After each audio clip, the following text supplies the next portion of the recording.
And we're back with a part 2 of season 6. I am so sorry. I focus a lot on this phone for the battery because this phone drains quicker than this phone.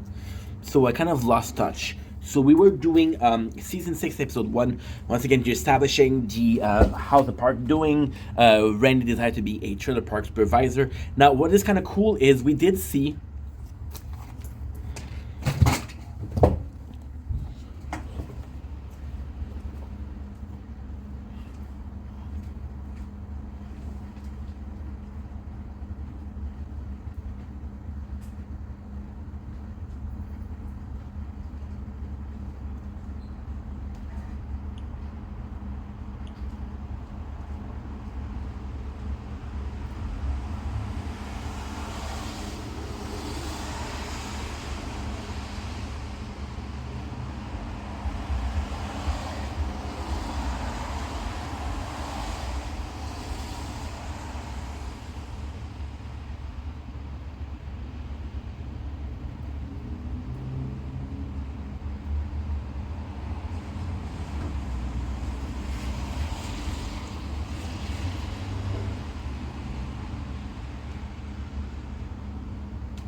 not necessarily having a power chip. See, I have to go to the bathroom.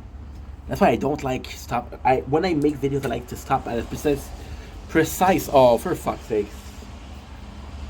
This fucks up. See, I like continuing. I don't like taking breaks because then I'm in a. Okay. What did we do?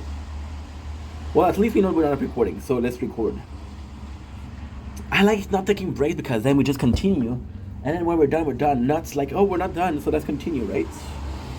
Let's do this one. We kind of saw Randy relationship with power. And season 2, episode 3, where the boys open up a bar at the trailer park. And because they only invite gay dudes, it kind of is a gay bar. Which I think is fucking funny. So then Randy wants to prove himself, which is pretty good. So the first episode is only that we see Leahy realizing that he's been drunk, and he realized that the boys, when they're around him, they fuck up because they're drunk, but he fuck up because he's drunk. I don't know if you guys see this. This is beautiful. I can't show you on this, but this is the first hint of sun we have in months. So, well, in a week at least. So this is very, very cool. See, we're recording everything. We're recording the nature.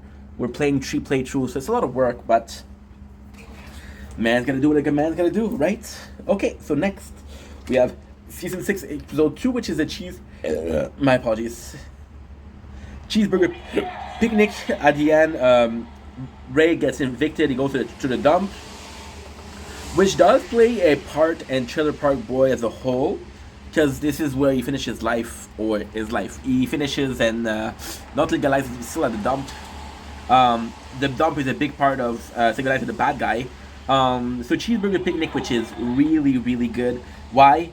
Because of the intro. The intro is so freaking weird. It's basically Ren that goes to Bubble and say, hey, I've been having these feelings towards, I've been having these different feelings. And this is basically Randy coming out as bisexual. And Leahy's bisexual too. So, you know, kind of funny because he asks Bubbles. And then Bubbles like, do you have a crush on me, Randy? So it's really, really funny. So he has a cheeseburger picnic, which is basically him starting with, how can I say that?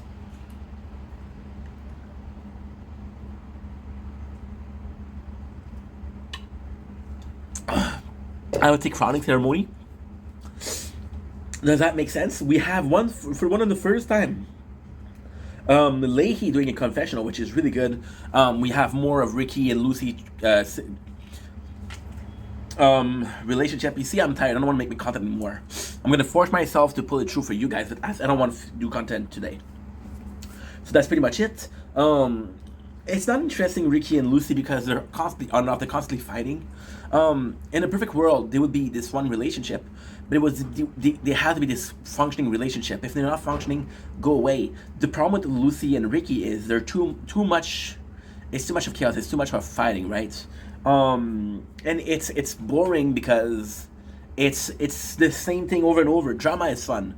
Same drama is boring. So you got Leahy comes to see Barb, and it's like, yo, if I drink, I fuck up. The cool thing is, everybody's in the park invited to the trailer, to the cheeseburger picnic. I think except for Corey and Trevor. I think except for Corey and Trevor.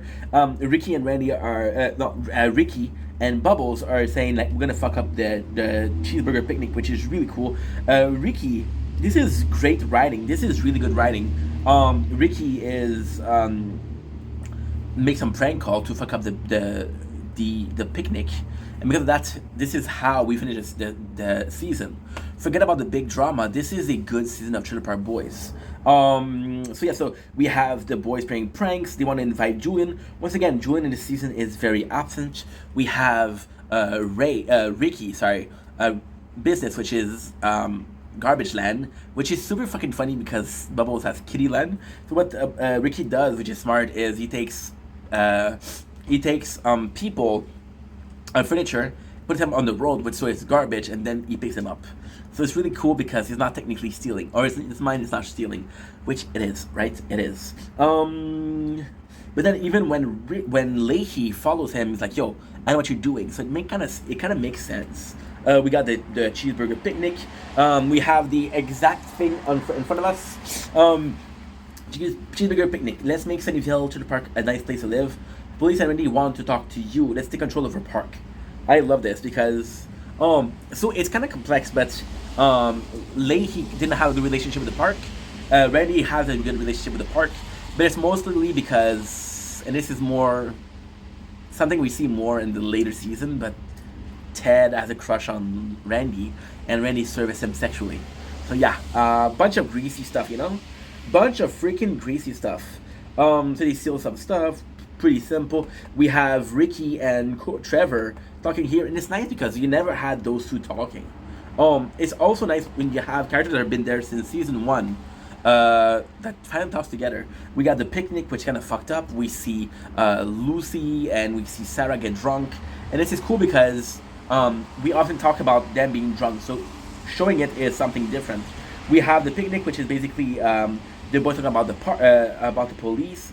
Ricky is with his father in the dump. So you kind of see the living situation of Ray, which is kind of important because it's one thing to say that Ray's in the dump. It's another thing to say, okay, well, this is where he's living for reals. And when Leahy gets here and says, hey, you live at the dump for real, we can confirm that Ray's living at the dump and is comfortable in some ways. We established the fact that, okay, well, he's truly living and he truly has moved versus saying like, well, last episode he was in the dump, we heard he was in the dump and now he's being taken away from it. It feels more real, it feels more genuine. And again, and a season of 6 episodes is kind of cool. It's kind of cool because you still put in little detail that makes the story believable. We have some nice one between between Bubbles and Julian, which we haven't had in a lot of season. Lucy is flirting with everybody, which is kind of it's not really important. However, it does says why her and Ricky break up. The really cool thing about the picnic is all of this is to serve one simple purpose. There's one simple purpose. Well, there's 2 purposes. So the first purpose is Ricky scamming people and say, hey, you ordered pizza, you ordered his burger. He actually hires Sam Lusco to do the pavement, and because Sam Lusco is hired and he doesn't do the job, he gets fired. Which is the reason how the season ends. Little spoiler if you don't mind. I'm sorry I'm going fast. I'm at 90%. I'm not going to restart that. If I'm not finishing it right now, I'll finish it tomorrow. And tomorrow I won't have the memories of what happened. because tonight I'm gonna drink some wine. If you don't mind, of course. I might have some edible left. Who knows? Who knows? So the most important part is Sam Losco getting scammed and in prison. Second part is Leahy coming in super drunk, making the whole park believe he's a drunken. Now, the cool thing about Leahy coming in drunk at the beginning of this episode, we had Leahy coming in and saying, "Barb, I'm going to pretend to be drunk." And we actually see him pretend to be drunk, which is super cool. Funny thing is, Leahy pretending to be drunk is actually John Dunsworth, because he never was drunk on the scene. He's just a brilliant actor, right? So him doing that. And the funniest thing is, when Trailer Park Boys came out, they were growing weed. It wasn't weed. It was another plant that looks like weed. He wasn't drunk. He was drinking iced tea. And Leahy didn't like iced tea. So that's actually kind of funny. And that's pretty much it. That is pretty much it. Am I forgetting something? I don't think so. Oh my god, I had to finish in Piss Jog. So in season 6, we established that Corey and Trevor had a really toxic relationship between Ricky, Julian, and Bubbles and them. So they have this own kind of like a grocery store, right? It's a grocery store. They call it a convenience store, but it's a grocery store. Convenience store. Okay, I'm gonna call it convenience store, which is cool. If you play Trailer Park Boy Greasy Money on the application, which is the only mobile game for Trailer Park Boys, which is a clicker game, one of the first minutes that you have is Corey and Trevor convenience store. So that's kind of cool. We established that. So the boys, they go in, and it's funny because there is Steve Roger. And the funny thing about Steve Roger is, because I saw the show so often, I know who he is. But we know that he's a celebrity and he covers local news.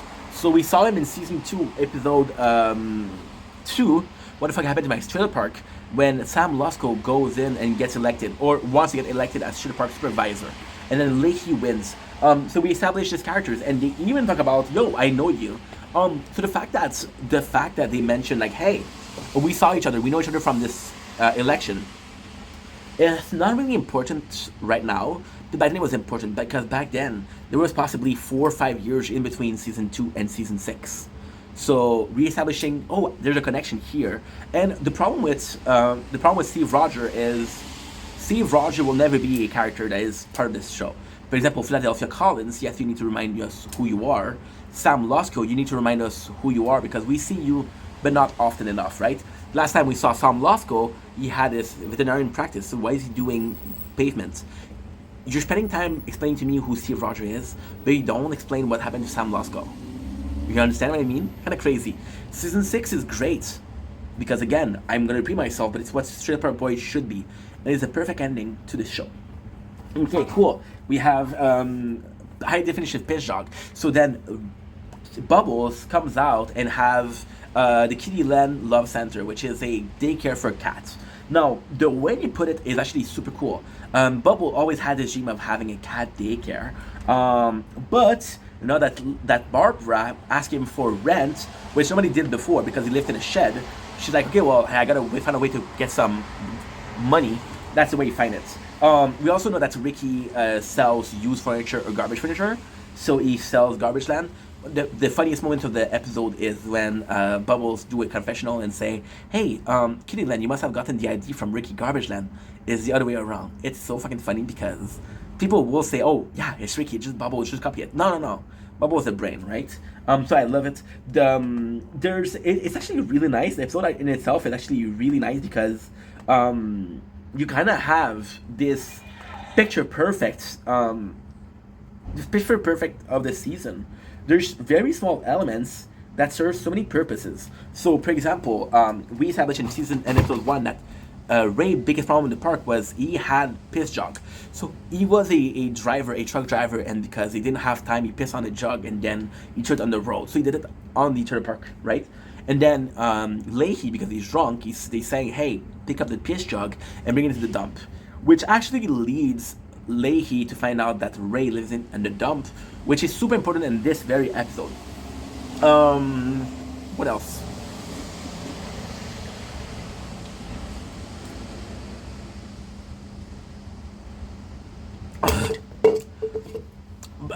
Randy has a chance to prove that he's a good supervisor. It's a big deal for the park, so Barbara put pressure on him. What else? We got Ricky U stuff, which would be important, but it's not important because it's not something that we see often. So we basically see Ray and Leahy, which is the most important part of it. The greatest thing is this kind of like historical moments. So Trailer Park Boys is a really old show. And when we have high definition pitch jog, some of the channel on cable would have high definition shows. So it's kind of historical in a sense of this really was the start of high definition TV, which was really cool. We have the boys, and the funniest thing with Corey Trevor is they're promoting their convenience store, so you're kind of happy for them, but at the same time, they're promoting RIP DVD and single cigarettes, which is illegal, right? So they're saying like, oh, this DVD didn't even come out. So Steve Rogers like, oh, you just admit to steal DVDs. But then Sarah says, no, this is what we have. And this is a props to Sarah. She comes in this situation. And Sarah, although I would like to see more of Sarah, every single time that we see her, she's fixing the situation. May it be Lucy, Ricky, may it be Corey, Trevor. There's a lot of situation that she fixes, which we love. She does have a bigger part, and the later season. The problem with Sarah is her real name is Sarah Dunsworth. The real name of Mr. Leahy is John Dunsworth. She was the daughter of Jim, and these two couldn't play together because I don't know. I remember there was a story about it. I think it was Jim was too protective, and Jim was she had a hard time being the character in front of her father. She wanted to be herself in front of her father. So yeah, or I think it was Jim the other way around. Jim didn't want to be seemingly drunk in front of Sarah, which is super funny. There's even a scene where Leahy he says he's drunk and he's standing with Corey and Trevor, and Sarah's like, "Why are you guys fighting?" And Leahy's like, "Oh, they called Randy horrible name." And then Sarah's like, "Okay, well, I'll apologize and we can have some stuff for free." So I really like that. And again, it's still Corey and Trevor own shit. It's still Corey and Trevor business, but she's just there to help. We have Randy finding off. The funniest thing is they see the show and Mandy suck up his gut, which is so fucking funny because Randy sucking up his gut is not a good joke. It is a good joke because you're watching a show where you're pretending that's real life and you're pretending that they're seeing the character suck up his gut. So it's the reaction of this effort to hide something, but we know. So what I'm trying to say is we see Randy for who he is every single day, but on television you don't see him often. So when you do see him on television in the show, he suck up his gut. So he's pretending to be someone he's not when we know who he is. That's why it's funny. So that is pretty much it. We have the Kitty Center, which is really cool. We have Bubble, who was intimidated by Steve Rogers, which is also really fucking funny. Next episode is Oscar Goldman. Oscar Goldman is kind of boring. It's kind of a boring episode, but again, on 6th episode, if you have one episode that's not that good, it doesn't matter. So Trinity has a college project. Oscar Goldman, what is my problem with Oscar Goldman in this episode? Oscar Goldman feels like an episode to give people that didn't have screen time. So for example, we have more time with Trevor, which actually has so basically Trinity, which we haven't saw the whole season, without fully grown, by the way. I think she's like 15 or 16. She has a product because she's gonna fail, and she has this chicken, and she raised a chicken, right? And the funniest thing is, it's so fucked up. It is so fucked up, but in a good sense, right? There is actually, when you think about it, I can sell you this episode easily. I don't like this episode, but I can sell it to you. So seeing Oscar Goldman is Ricky has a chance to be a good father to help his daughter out. Trevor has the chicken kind of disappear. Bubbles let the chicken go because Bubble has a traumatic experience with the chicken. So he's afraid of chicken, which again is the character of Bubbles. Sad thing is we never see Bubble talk about that after. So what was the point? However, there's a good episode because Ray, we're gonna dump because of Randy. Leahy telling everybody at the during the documentary of Channel 10. So basically, when they were saying, "Hey, come visit Corey and Trevor convenience store. Come visit Kitty Love Center." The Love Center working well. The kitty Bubbles has a lot of kitty, so it's perfect. So Leahy kind of crossed the shit line again. We know the shit line what it is. He kind of crossed the shit line because he tells everybody that Ricky's living in a dump, which is illegal. So then Ricky's like, help me, Dad, I need to find a chicken. Ray kind of uses Ricky he kind of uses Ricky to get back at Jim Leahy. He says, it's at the Leahy's house. So then Ricky destroys Leahy's house, and it's like, where's the fucking chicken? Leahy has no idea. So this is kind of a shitty move from Ray. But again, why do I like this? It's a shitty move from Ray, and I hate it. However, to me, this is strong across the shit line. Don't need to be doing something dramatic. Do something simple, like, hey, you fuck with me, I fuck with you. We're even. As easy as that. This is the true don't cross the shit line, which we love. Okay. See, I'm trying to hurry up because we're at 10% batteries. Oh, I'm not gonna have the time. Fuck you. So yeah, so we have funny moment because they're going into the dump. Ricky gets his dick bitten by a snake. Trevor's like, gonna suck the poison out, and Ricky's like, you wanna suck my, That's actually fucking funny. We got more of Trevor and Ricky working together, and again, it does feel a bit forced, but it's a nice change of pace. It's two characters that weren't supposed to be together, that work together. The funniest thing about this episode is they actually go on the hunt for chicken, which is something I wouldn't find interesting. But if it wasn't for Trailer Park Boys, I think it's interesting. Now look at this is the funniest part. Look at this. That's how cold it is. Is that it?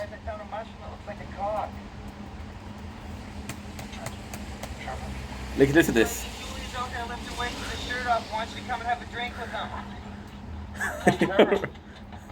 right away. Julian doesn't have his shirt on. He's working out and he wants you to have a drink with him, and then Lee comes out. That is so fucked. That is so fucked up. There's a really cool scene where they go in, they have this project, and it's nice because this is the first time we see Ricky in a school for his daughter, so they raise Oscar. She gets a good grade and she passes, so it's really fucking nice. That is the episode. We have Halloween 1977, which is possibly the most important episode ever. So again, this is where we have Randy asking Bubbles about sexuality, because Randy's in love with Sarah. I get it. Sarah, she's hot. It's kind of crazy. So Leahy, when he was drunk, told Randy what happened. Why he was truly out of the police force. I'm gonna go in and I'm gonna charge the phone. I don't have a choice. Otherwise, I'm not gonna be able to finish. I like doing videos outside because I'm Canadian, in case you guys didn't notice, but we spend the whole fucking winter inside, and I'm like, dude, I don't have a choice. So when I do have a choice to make videos outside, I do them outside, right? I live in a small apartment. I live in 1.5. So it gets cramped up pretty quickly. 5%. However, we're good. So Halloween 1977 is so fucking important. And I don't need the computer, I can tell you by heart. So, Randy needs proof to get the boys to jail. And, so what happened is, kind of crazy. He gets evidence. It's so fucking good. So basically, we learn what happened to truly happen to Leahy. So Leahy was always this guy who was kicked out of the force. We never know what happened. So we know the event. So the funniest thing is you got the three characters, which is Ricky, Bubble, and Julian telling their story. Ricky tells that it's Julian Bubble's fault. Julian was drunk, so he doesn't remember. Bubble tells the truth. And this is so important because it is the genesis of what happened. This is why Bubbles respect Leahy, because Bubble feels bad about what happened. He was a good cop, and because of the boys, he lost his place. So basically what happened is 3%. Fuck, I don't know if I'm going to have enough. Fuck. I don't even know, guys. I don't even know. So what happened is the boys were drinking alcohol at a very young age. Leahy confiscated the bottle. He went back to his cop car. He got into a accident. The bottle fell on him. Because the bottle fell on him, he was drunk. He wasn't drunk. He smelled like alcohol. And then George got him arrested, which kicked him out of the force. He was never guilty. He was just trying to protect us. And the craziest thing that Bubble says was Jim was nice to us. Jim was really, really, really nice to us. We fucked him over. We destroyed his life. We ruined his life. Right? You give me a sec. I don't know if I'm going to be able to.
I finally remember. I was watching it. I rewatched it. Such a good moment. Oh my god, completely forgot about it. So we got like I said, everything I said is true. Now the reason as to why was because Randy started evicting people from the park. So it's kind of cool because the park was kind of shitty before, without Ricky and Julian. People don't pay their rent. People don't pay what they owe. They're kind of just like, oh, Leahy's gonna allow us. Leahy will allow it. Leahy will allow it, right? And then, my apologies. What ended up happening is they kick out this old couple who has this recording that proved that Leahy was innocent, was completely innocent. And this is, to me, this is the greatest moments in the Trailer Park Boys 14 season. It is the most important part. I'm gonna tell you first. So first, Randy evicts J-Rock, and now the funniest thing is, Randy starting to evict a lot of people. He evict J-Rock, he evict Ray, he evict this old couple, and Leahy is playing the drunk. He's playing the drunk, and he's playing the drunk, and he does a really good job. But he breaks character. So he breaks character in the sense of he doesn't act drunk. When Randy say, "I kicked out this old couple," and then Leahy's like, "You cannot kick them out. They've been in this park before you were born, Randy." And now Randy's like, "I don't give a fuck. They weren't paying, so fuck him." Right? So then Leahy find this and he's like, "Yo, I need you to, I need you to, whatchamacallit?" Leahy's like, "I need you to testify."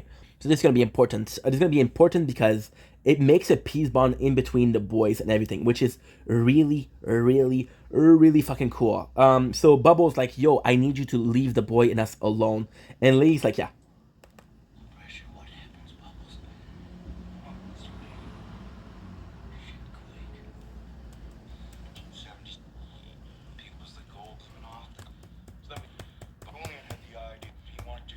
See, you got those three guys talking about it. Crashed right into a fucking trailer. I remember thinking, oh my god, now we did it. CGPO and the tree Chewbacca. All he wanted was to take Julian's liquor because Julian was drinking big time back then. Julian fought him for it, and liquor ended up getting spilled all over Leahy in his uniform. There you go. He finally got the liquor, got back to his car, was trying to get his car unstuck from the trailer, reverse. Liquor spilled all over his crotch. Next thing you know, George Green shows up, and he was Leahy's partner.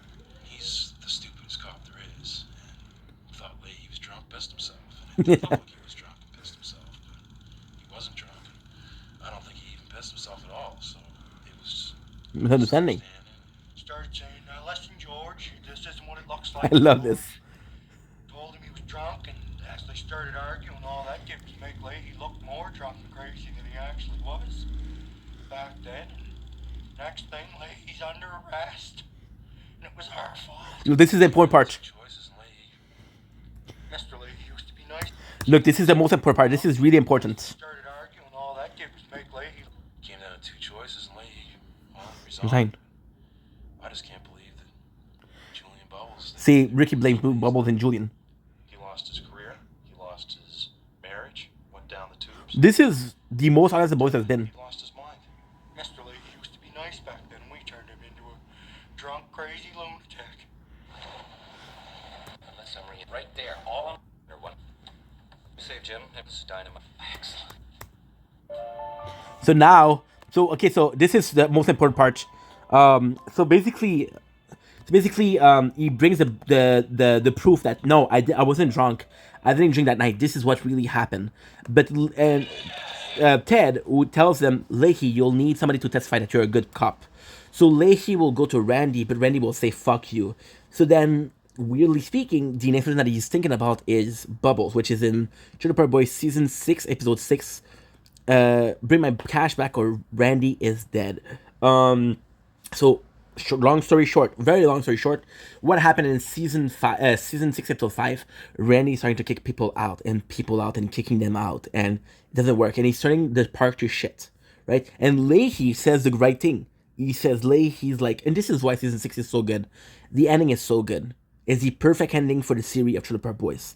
He tells Randy, you cannot have a park without park resident, which is absolutely right. So he kicks him out. He sees Sarah and he gets a love relationship with. He falls in love with Sarah. She's not down for him. And it's weird because I think that Randy was trying to prove himself, And because he was trying to prove himself, that's why he fell for Sarah. Because Sarah is also one of the most powerful women in the park. See, the woman in the park, and I'm sorry to say, I'm going to say something outrageous. This was back in the 2000s. There's not a lot of female characters. Out of the main cast, there's 4 female. Well, no, there's 5 female characters. There's Trina, there's Trinity. No, there's Trinity, there's Trina. Let's put them in order. There's Lucy, there's Sarah, and there's Barb's. I don't think I'm forgetting anybody. I'm not forgetting anybody. Oh, well, Miss Peterson, but Mr. Peterson, we don't see her. We see the wife of Mr. Lacey. That was in season 1, so we don't see them again. Lucy is with Randy. Lucy is with Ricky. Sorry. Barb, she is kind of a bitch. So it's complicated. Barb is not a bitch, but okay. So Barb isn't a bitch, but because her link, okay, fuck, Barb isn't a bitch, but because her link to the park is through Jim Leahy, and she treats Jim Leahy's like shit. We think that she's a bitch. She seemed like a bitch. So for example, if you, Mrs. Peterson, our link to Mrs. Peterson is fucking Julian, and she treats Julian's right. So because she treats Julian right, we see her as a good person. If we got this character that comes in and they're nice as a character that we like, we don't care. Leahy is a beloved character of the series, so because she's mean to Leahy, we hate her, but we don't hate her. She's actually pretty cool. Barbara Leahy. Well, she's special. So yeah, so Leahy, Randy started to kick people out, and that's a shame. But season 6, you ask Bubble, and this is super important. So Bubble is in the dump. Bubble actually strike a deal of gold. Leahy has a chance to come back as a trailer park supervisor. The episode start. Ray is buried down the dump, which is important because it shows like, okay, well, Ray's situation is not good at all. That's important. So we re-see the situation, but Leahy comes in and says, "Tell me the deal. I'm going to show you the deal because it's super cool." All right, so these are the conditions. You agree to... Era of peace in Sunnyvale. I promise. I won't fuck over the boys anymore. Promise. You prepared to put that in writing in a legal document? Yeah. All right, so these are the conditions. You agree to deal with Randy and calm him down. He thinks he's so fucking big these days. See, because he's fighting on Ray's people. coming back to the park. He's going to be the assistant trailer park supervisor. And you agree not to fuck with the boys and let them grow dope and sell to the guys in jail. All right, Bubbles. No, I want something... See, but in this case, tell me one of the what was the one condition in this one which was actually bad. Ray coming back as assistant trailer park supervisor doesn't matter because Leahy will not be a trailer park supervisor. Leahy will be a police officer, so maybe Randy will be the trailer park supervisor. So Ray being an assistant doesn't really matter. The boys growing dope. It doesn't even matter if Leahy fucking agrees because the boys will grow dope. Selling to the jail. How does the jail affect us? It doesn't. So actually, pretty good deal. Reflective service. So then, what is that? Good job, boys. Ricky's going to be impressed with you guys. Okay, yeah, so because Julian is buying trailer and refurbishing it, he buys I think he buys doesn't buy Ray's old trailer, but he buys a trailer for Ray and Ricky, and then he makes it, and then this trailer will be used to grow dope. And Corey and Trevor actually put out a decent place to grow the dope. And the coolest thing is, you did see Ricky make an effort with Corey and Trevor. Julian has forgiven them a long time ago, but Ricky didn't. And it's all a question of they treated badly Corey and Trevor, which push Corey Trevor to have a low self-esteem. But they have a low self-esteem. They got used by Barbara to sell the park. They were broke, which makes some fighting, but then they're back together, which is cool. So they build this trailer for Ricky, and they have this whole place down as a what should we call it? It's so nice, bro. As a grow operation. So at the recital of Leahy. See, I'm already forgetting the episode. We have also Barbara, who she sees Jim being reinstated. So she's like, because you're reinstated, we can come back together. Bubble tells the boy that the peace agreement with Bubbles and Ricky and Julian. We got Julian giving the surprise to Ricky, and Ricky actually telling Corey and Trevor, "Yo, you guys did a good job," which is possibly the coolest thing they did. Now, the greatest thing that happened is the celebration. They say, "Corey, Trevor, you did a good job. I'm having this party. Want to come?" Which is something that Ricky would have never done. Which is sad because after season 6, Corey and Trevor leave the show because of personal problem. So apparently, Corey and Trevor were being treated badly behind the scene. Now, there's no proof of that. There's no proof. Everybody doesn't agree on it. It's kind of weird. The people will say no, it's not true, or they don't say nothing.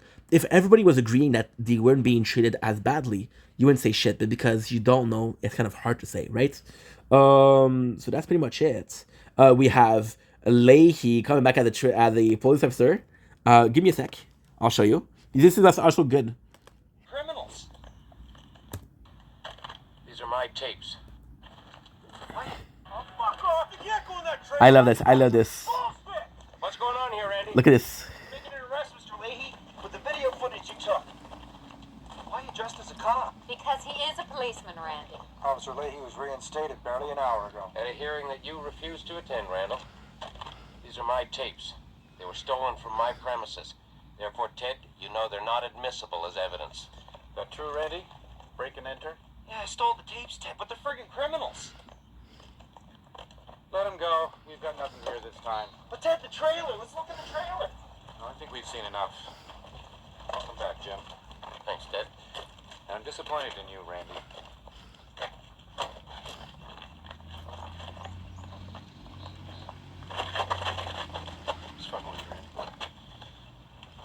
See, this is so fucking important. You see the way he shook Randy's hand. Ricky. Okay, so I cannot tell you because it's gonna spoil, but this moment is important. Just remember this moment. So Leahy has this deal with the boys. They're not gonna go to jail. Leahy the whole season was pretending to be drunk so the boys wouldn't be as wary of him and say, "Oh, fucking Leahy is drunk. We can do whatever we want," right? Which is something we heard the boys say multiple times. So then Leahy records them, and the plan is to get them to go to jail. But then Leahy becoming a police officer, see, it's weird. I don't know if Leahy becoming a police officer makes him think that he's gonna control the boys better, or just make him a bigger authority. So you respect authority. The boys didn't respect Leahy as the trailer park supervisor. Do they respect Leahy as a cop? Maybe. Just maybe. And Leahy, once again, Leahy takes away, put him back as a police officer. He doesn't go crazy. Because he doesn't go crazy, he controls his drinking. And because he controls his drinking, he's actually chill. See, the boys, yes, I'll admit that the boys fuck with Leahy more than Leahy fuck with the boys. But it's a give and give. It's a cat and mouse, right? Now they coexist. So then what happened is, because of Ricky calls Sam Losco. I gotta say, Ricky is my MVP in season 6. He fucks up a lot, but for the first time ever, he fixes mistakes. He fixes his mistake. So see, Randy, that's the craziest thing. That is the craziest thing.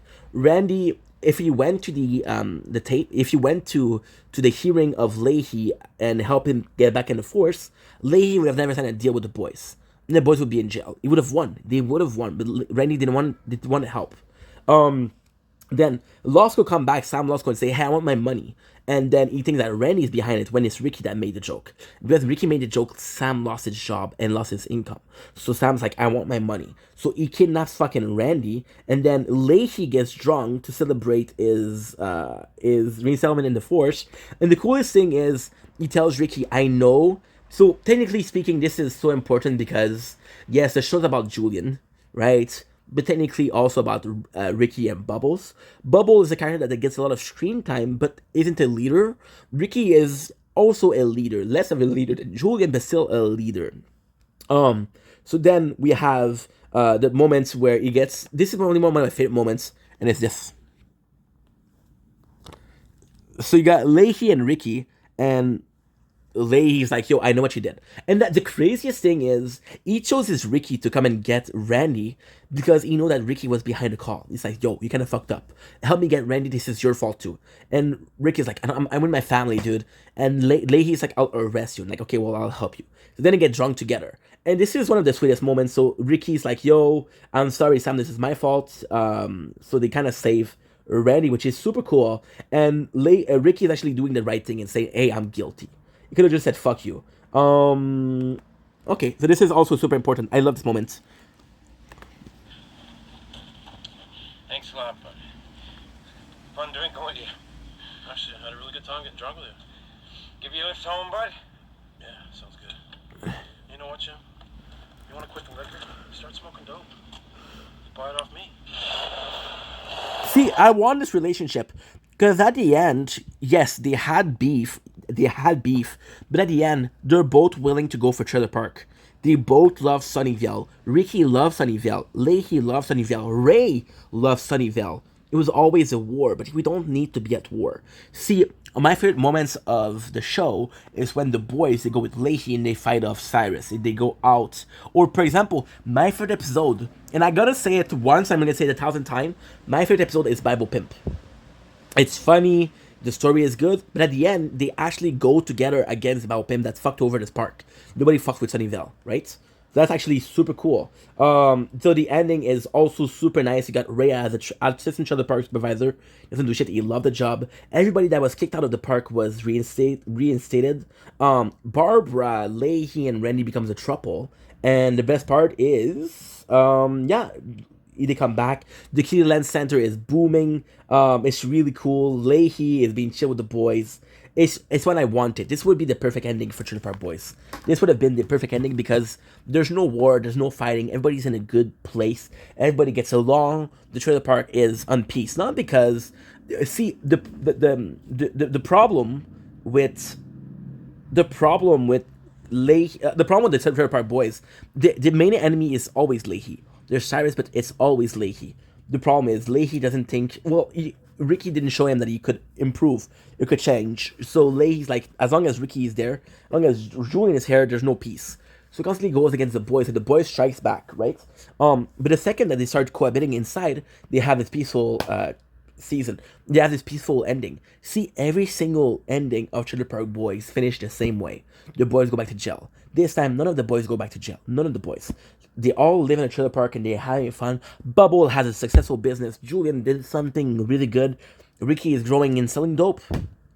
That was the perfect ending. Fuck season 7, fuck season 8, fuck season 9, fuck season 10, fuck all of the season except for 6. No. The show could have finished at 6. I would have been happy. It was a perfect ending. The perfect ending. So now, what I'm going to do is I'm going to let you guys go because I'm at 3% and I cannot move because I'm fucking charging the phone. I'll see you guys tomorrow with season 7. Now, please, before I leave you guys, please, I want to establish something. We're gonna take a break from Trailer Park Boys, so I'm gonna do season 6 tomorrow. Then, we'll see season 7 tomorrow. Then on Monday, I might have a new job. I don't know. They're gonna call me to confirm. If I get a new job, I won't have enough time to watch the show. So it's gonna go next weekend. However, I want to take a day off to watch the movies, the special, and the specials. So that's all the way from Christmas special to Live in Austin. And we'll do that. And then we'll do season 8, 9, 10, 11, 12. I wasn't sure about doing the animated series. I'm gonna do it. I do have a bad news for you guys. And this is the bad news, and I'm sorry. My plan was, okay, I got some good news and I got some bad news. I had plans to read the Chick Dictionary with you guys. However, I'm seeing the price. The price, forget about it. It's fucking $700, $800. I'm not gonna pay for that shit. I'm sorry. Now, I am gonna be recapping the podcast. So I'll see you guys for that. Anyway, love you guys. Season 6 in the box, really good season. Season 7, I don't really like it. Season 8 is okay. The rest is okay. Trailer Park Boys feels different after Swordette. It feels more childish. I don't know.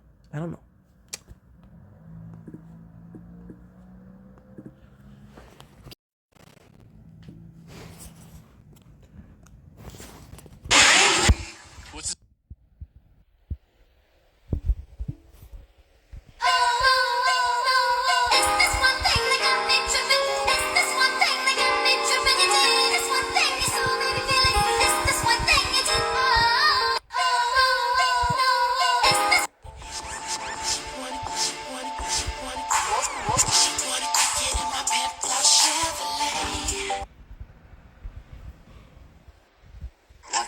up? Okay.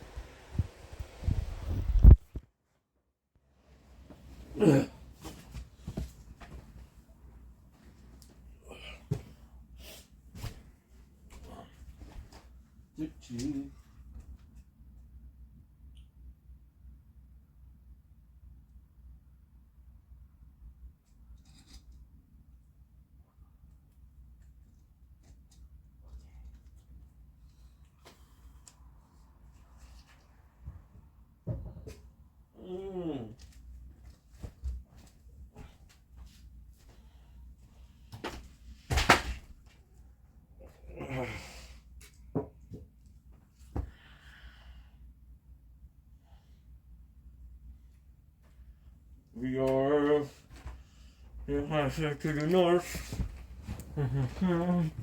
I'll take her to the west. Still nobody in sight. Take my head to the north. My homie dead and gone. Everything's gonna be alright. Oh, I've been riding on this road too long.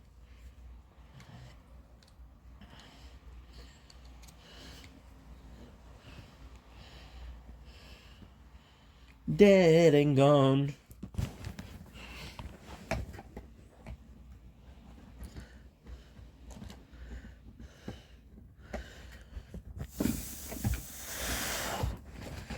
I need to go to the bathroom.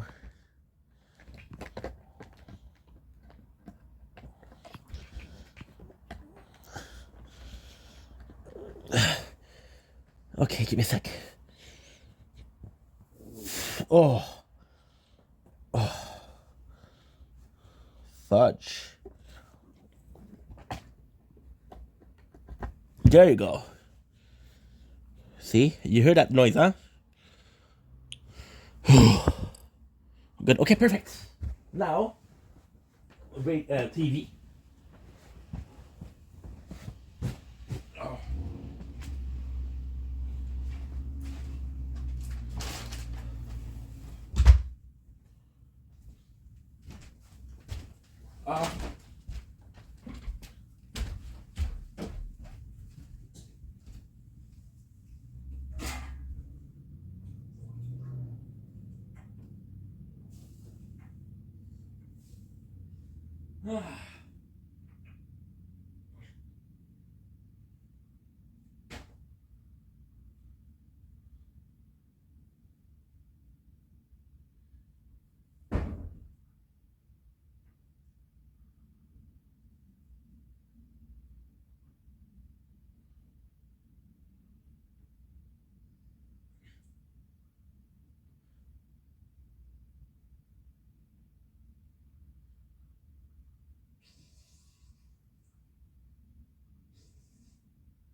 On va le défendre jusqu'à la mort.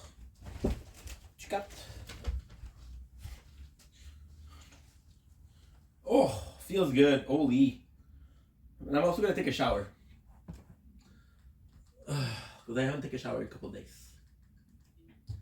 And I stank.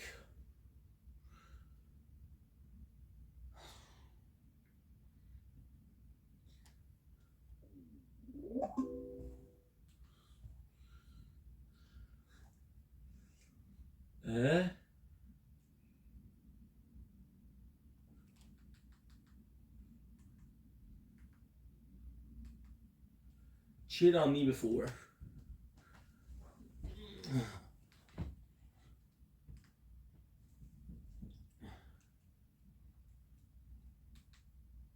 So, with Kim and Usman recently appearing on 90 Day Diaries, and with Usman confirmed to be appearing in Hunt for Love, I think it's about time we catch up on these two and find out what they've been up to over the last year. From fallouts to serious surgery, from dating younger men to looking for a bride, there's a lot to fill you in. So let's start with Kim, who you may have noticed has been appearing more and more on our social media feeds lately. Why? Well, she's taken more of a starring role alongside quote-unquote 90 Day Bad Boys. I'm talking, of course, of Rob Josh and her son Jamal.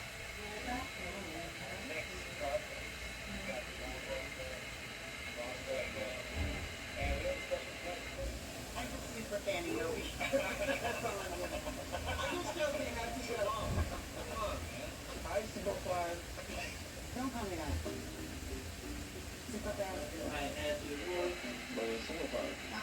of course, how close Kim and Jamal are, so it was a huge shock to her when earlier this season of Diaries, Jamal, who moved from New York to San Diego in order to support his mum through multiple deaths in the family, made the shock announcement to her that he wanted to move back to the East Coast. What was she thinking? I leave San Diego.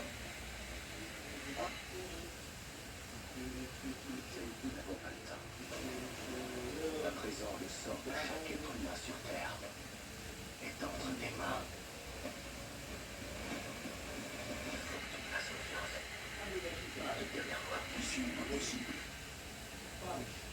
L'assaut a toujours croisé la passion des gens d'ici pour leur enquête. En 1936, SO commandite la première radiodiffusion de la LNH. Puis, les 3 étoiles du match sont inventées à partir de notre logo. En 1952, la commandite SO s'étend à la télé. Et aujourd'hui, SO soutient fièrement cette équipe canadienne à titre de carburant officiel. SO, dévoué au hockey d'ici depuis plus de 80 ans.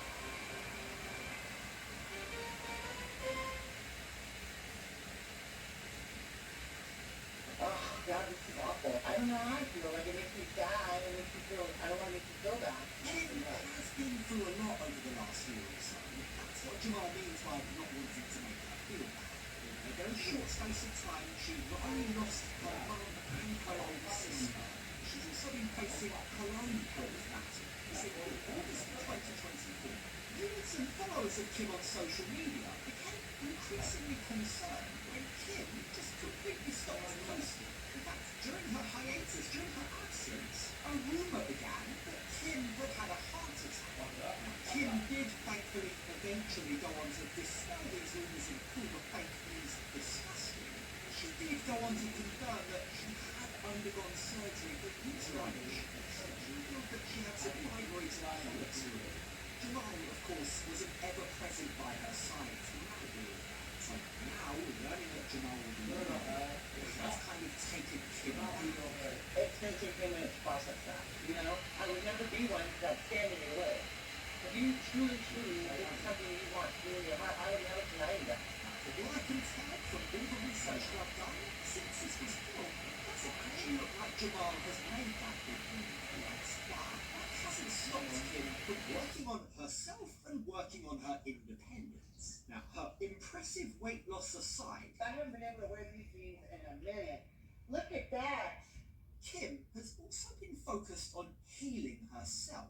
You see, a few months ago, back in March, she posted about celebrating her 55th birthday, writing, "I finally feel like I'm in a place where I can truly live my best life. Knowing my worth and being my authentic self is everything to me. I'm proud of the woman I am today." But, as Kim herself goes on to say, it did take her a very long time to heal from her breakup with Usman.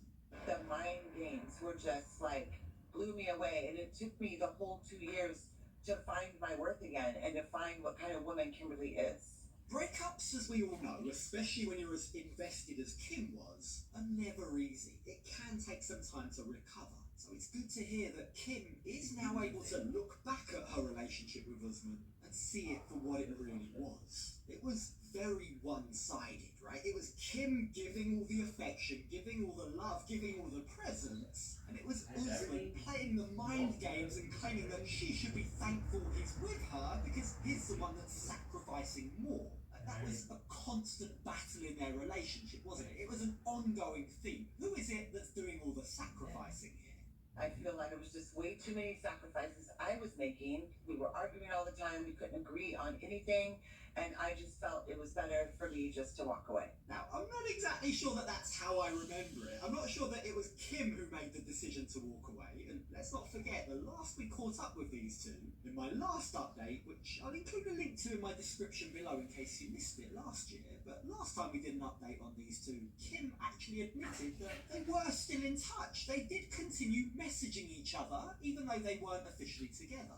It seemed like she was happy to hold on. She was reluctant to let him go completely. But, judging by what she's now saying, it looks like Kim and Usman have had some kind of falling out. They are no longer in touch, and Kim wants us to know she's the one that made that decision. Are you still texting with Usman at all, or No, not anymore. It'll never stop unless I put a stop to it. While Kim doesn't go into the specifics of what happened, reading between the lines, she was, with distance and time, finally able to see this relationship for what it really was. Toxic from one side. Usman was playing, he was using her. The guy wanted to marry Kim, but also marry other women. He wanted to come to the States with her, but he also wanted or expected her to afford that opportunity to other members of his family too. Remember the whole adoption of his nephew storyline? Like, finally, after all the concessions that she made for him, Kim now realizes Usman was just taking advantage. You know that saying, my mom used to say it, a leopard doesn't change his spots. I just think it's best. Like, I think for him to move on and for me to move on, it's just better just to cut it off. A leopard never changes its spots, she says, and that is a very telling statement, isn't it? Makes you think there might be more to this story than Kim is letting on. Now, what that might be, we're left to speculate, right? But I think she does drop a pretty strong clue when she says in the same interview, she's now looking for a man who won't just dump her for someone younger. Yeah, that sounds like a pretty pointed remark, doesn't it? By that, she's either referring to the younger women that Usman wanted to marry in addition to Kim, or perhaps she's referring to the younger women that Usman has gone on to date since Kim. Whatever the case, Kim now claims that she's learnt her lesson. I'll be looking for more age-appropriate men from now on, she claims. I will never date that young. I feel like it's a mindset more than it is like an age thing, you know? Now, keep this in mind, right? Just remember that Kim says this, because while she knows that she should be dating someone her age, as we'll soon see, she just can't help herself. Now, we'll come back to that shortly, but get this. Kim also revealed in February of this year that while she's cut Usman off, she hasn't made a complete break. You see, she's still in touch with his family. I love his family. I still talk to his brothers. Every once in a while they'll text me or whatever. Now, I'd love to hear your thoughts on this, right? But my take is when you've broken up with someone, particularly if you were never married, if there's no kids involved, right? I think in 99% of cases, it's usually also for the best if you cut contact with their family too. Like, what good is it? What good can come of Kim still being in touch with Usman's brothers? I mean, she's getting it twisted if she thinks that they're her friends. They're not. Quite aside from the fact that they had major problems with Kim marrying Usman, it took a lot to try and convince them otherwise. Ultimately, their priority will always be with Usman. She can't on the one hand say that she's cut contact with him, but on the other hand say that she's still in touch with his nearest and dearest. Like, by proxy, that means he is still in her life, in a way, doesn't it? Now, speaking on a podcast, Kim did reveal that she probably won't ever date someone from Nigeria ever again because it will bring back painful memories of Usman. But, she says, almost desperately, I'd be very open to any other man, anyone. So I'm not opposed to Jamaica. Okay. I'm not opposed to Ghana. And it's not even that Germany. I mean, it could, the UK. It could be. I'm not opposed because I like that excitement of that part too. Now, wherever this new man ends up coming from, we all know Kim does have a type. For as open to love as she appears to be on this podcast interview, on 90 Day Diaries, when she's talking to her besties Liz and Tyree, she admits there is an old flame of hers who she might be open to reigniting things with. So who is the lucky guy? The guy that slid into my DMs, his name is Benjamin, but he likes to be called B. We dated before I met Usman. I've known him 5, maybe 6 years. As I say, Kim has a type, and B appears to be ticking all of the boxes. Now, I don't know about you, but from the looks of things, B does appear to be younger than Kim, doesn't he? So again, everything she said about learning her lessons seems to have gone out the window. Now, with a bit of persuasion from Tyree and Liz, and it really doesn't take much, Kim agrees to go on a date with B, and the pair head off to go bowling. And I think the date must have gone pretty well, because Kim's been mentioning B in interviews ever since. I'm talking to one like in particular, but it's weird because I knew him before I met what's his name, and then we just kind of like rekindled a little bit. It's really fun to be around B again. We always did have a good time when we would go out. He likes to make me laugh. He's very touchy. He's holding my hand. He's hugging me. So is B meant to be? Well, But what we do know is, towards the end of 2024, Kim posted an Instagram story of her hand on a man's arm, writing "Date Night Soft Launch." And from what I can tell, that very much looks like it's B in the photo. Take a look. I mean, Kim has the same bag that she took on her date with him, and B seems to have the same watch and the same watch bag. Yeah, I think we can say with some certainty that is big. So Kim potentially has a new man in her life. But what about Usman? What's he been up to? Well, his true love, his only love at the moment, his music, has afforded him the opportunity to build a brand new house. Guys, this is my house. Can you see?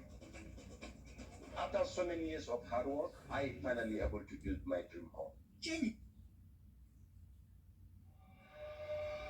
Wake up. It isn't bought. It's built. Wake up. See what happens when the power is back in your hands.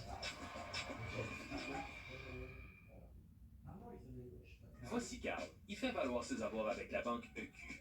Contrairement au compte chèque des autres banques, son compte avec la banque EQ lui offre des intérêts élevés sur chaque dollar. Donc, il peut se la couler douce et épargner. Ben oui, Carl, fais valoir tes avoirs. A huge achievement for anyone, anywhere in the world. So good job, Usman.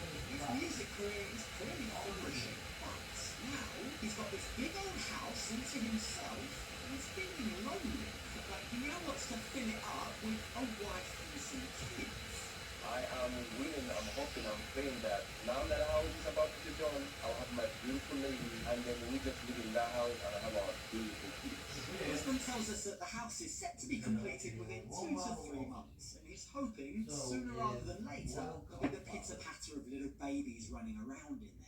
So with that in mind, how is his dating life going? Does he have a woman in mind for all of these plans? Is he dating anyone at the moment? Well, the answer to that is no. But he has a plan.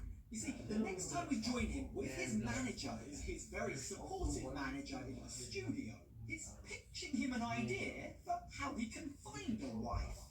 Shouldn't I sing a song that shows that I'm searching for a girl to marry? Ginger, where are you?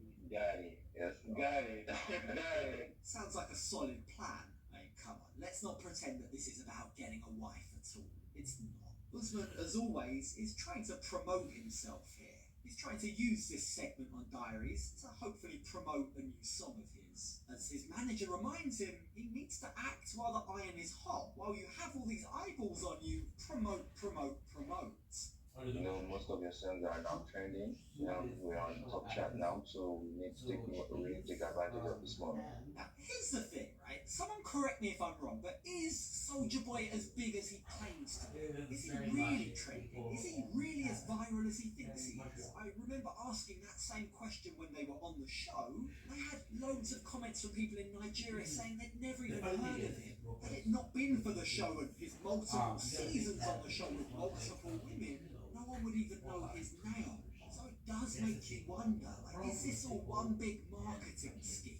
Are they just trying to tell us what to believe without there actually being any validity to this? I'm an international superstar. You probably know me based on my stage name, Soulja Boy. I'm not sure I'm buying it, Usman, but okay, let's humour you here. Let's just pull at this thread. So, according to ChatGPT, to be considered a quote-unquote international superstar, you'd be expected to have over 30 million Spotify streams a month, right? 30 million. So, how does Usman stack up? Does he have 30 million? No? 10 million? No? 5 million? A million? Half a million? Come on, what does he actually have?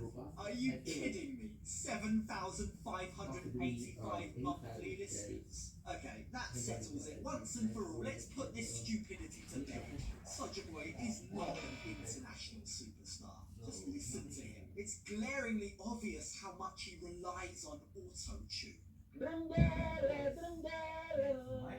Are you there? I've been searching for you all my life. I've been looking for you, my wife. Now, I'm sure it will come as no surprise to anyone that his new song, which is going to be called Dream Girl, is set to be released at the same time that Usman will be reappearing on our screens on the new TLC show called Hunt for Love.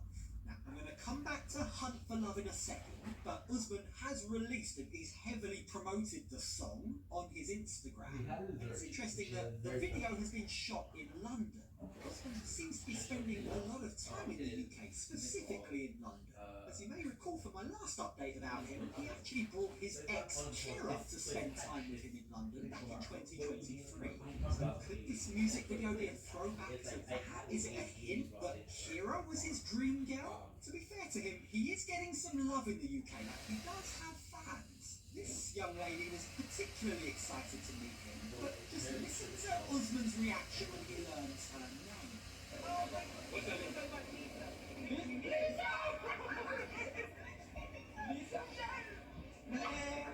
I think Usman has had more than enough Lisa for one lifetime. But going back to Hunt for Love and his quest to find the one, there have been a lot of rumours, a slight spoiler alert here, but there have been a lot of rumours online that Usman and Courtney, who we know have been flirting publicly outside of the show, but on the show, apparently the pair hook up. But, get this, if rumours are to be believed, Courtney dumps Usman for Colt. That has to hurt his pride, doesn't it? Now, if you missed my last update about Colt, I'll include a link to that on screen now. And if you missed my last update about Usman and Kim from last year, I'll include that on screen as well. As ever, thank you very much for watching, and if you've made it this far to the end of the video, do me a favour, hit that like button, make sure you're subscribed. If you're not, hit that subscribe button. I'll catch you on the next video.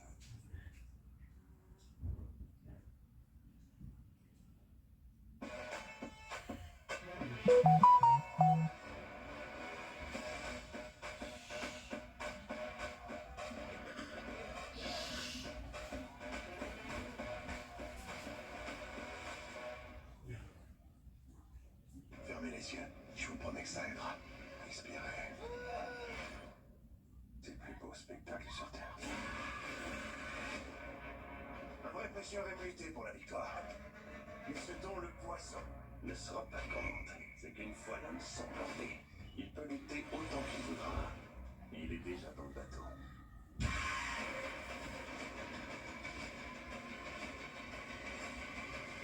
Bienvenue à bord.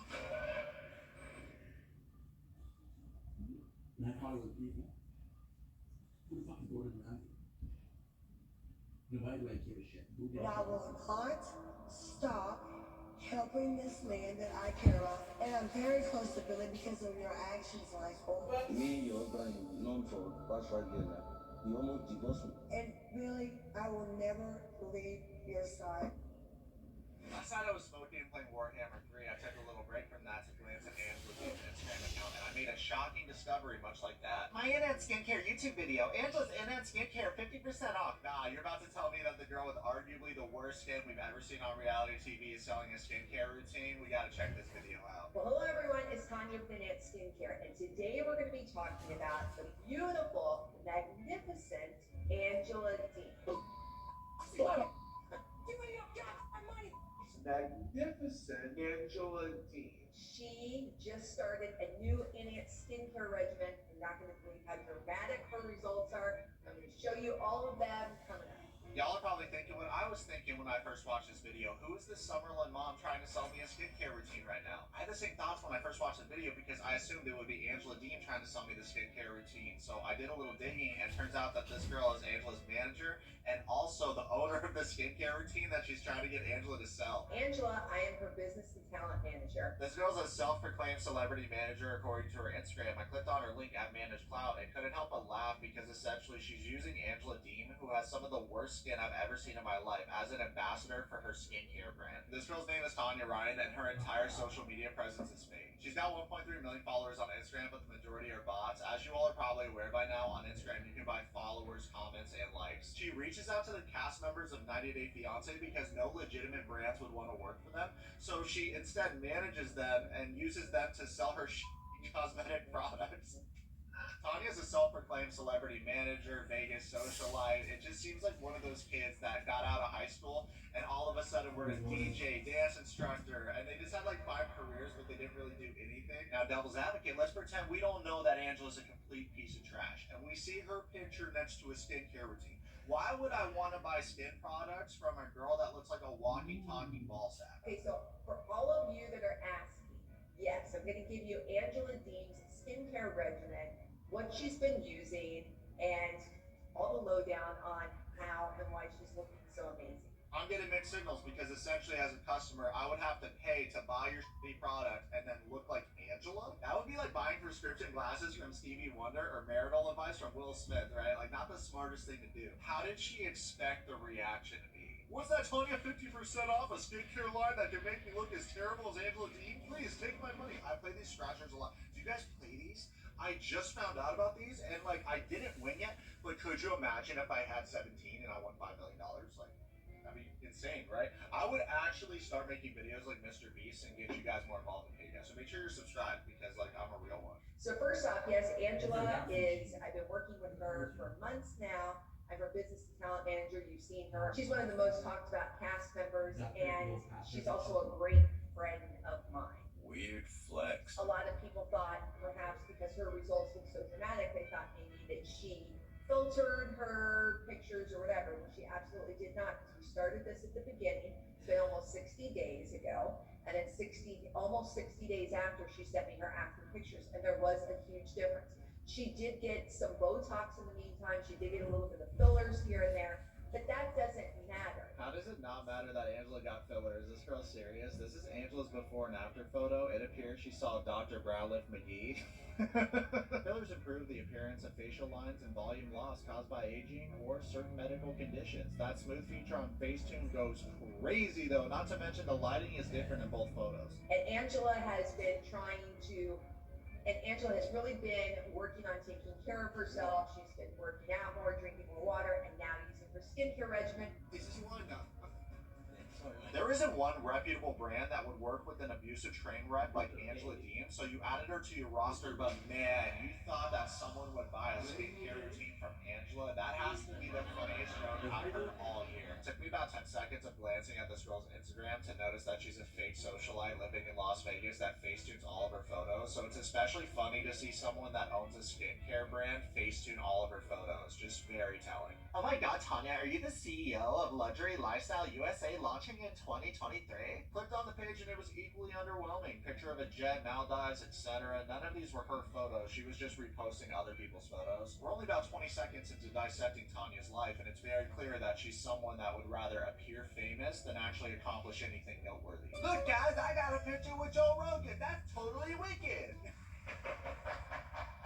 She also manages Ash, another 90 Day Fiancé reject that has terrible views on women and gender roles overall, so that's great. I bet if Jeffrey Pascal wasn't in jail, she'd probably try to manage him too. This is the face of your brand, an abuser, someone that has an extensive criminal record, and someone that raised a girl that molested children. We're gonna move on because I'm actually embarrassed for you that you uploaded this publicly. If you want to be taken seriously as a mogul or whatever you're trying to paint yourself as, actually put in the work and become proficient at every task you're doing. Well, what do you say we pivot here and take a look at the brand ambassador of the skincare routine herself, Angela Deem, on the latest episode of Happily Ever After. When we first see Michael and Angela in Happily Ever After episode 13, she's happy that Michael came to his senses. This is of course referring to the fact that she made him delete his Instagram and she could leave hers back up. How hypocritical do you think that is, Christian? By the way, welcome Christian, our little brother, your wet towel himself. Came Aww. Part of the video. I love Christian. To graciously show Christian who Angela Deem was. Open abomination. And he is not impressed in any way, shape, or form. Christian's actually challenger rank in League of Legends. He's overqualified to be. I like shit like good ass movies, like shit like well thought out stuff. Well, there's nothing well thought out about this storyline. In fact, it is just about pissed off every fan of the show. She's been trying to convince the entire world that Michael's a scammer and a cheater when she herself is unfaithful, and she's cheated on him multiple times and even flirted with a guy named Billy who's a skaven rat that wants to use her to get famous on TV, and she openly asked him for sex on this show. Roll the clip of that. There's that sexy baby. This girl has the nerve to try and sell us a skincare routine.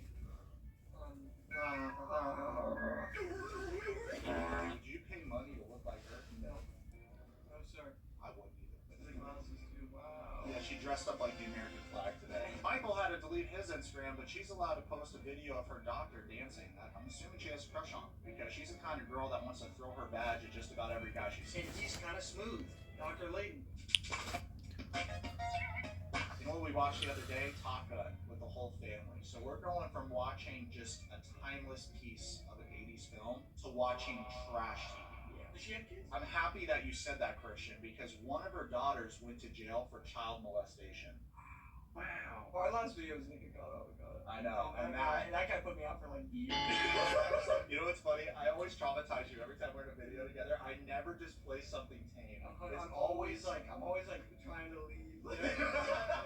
By the end of it, you're shying away. You're like out of frame. You're over here. You know what drives me insane too? Just before we even start, I don't like that anytime they film another location for a country, they film the ghetto areas. They film whatever areas make the country look as bad as possible.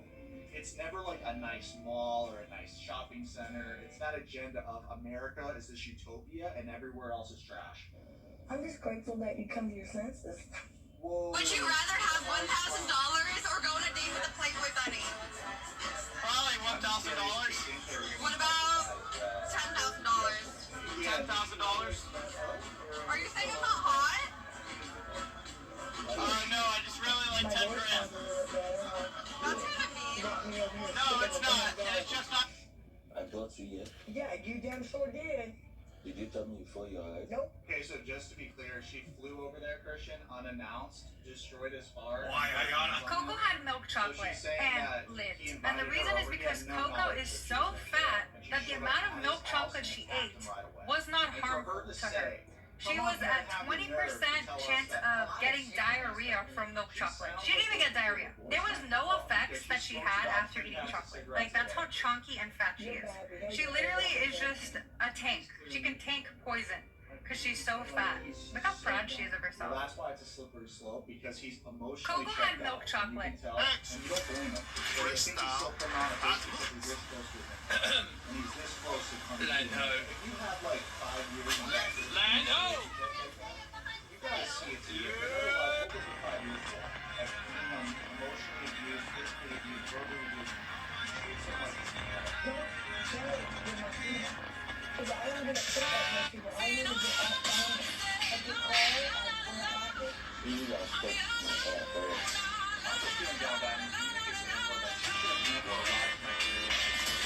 She was an actress. I just took off the boxing part. We were trying to minimize what she did. She was very, very limit. I just think that it's the constant kind of brainwash on the podcast. Like, I reacted like this because of what you did. It's your fault. You're always trying to take blame and not for the way that she reacts when she reacts.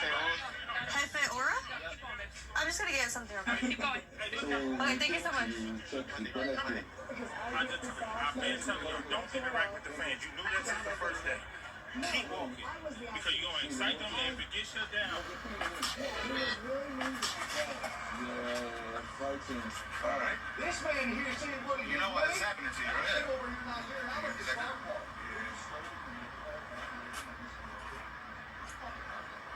I see a whole camera from outside. Not really.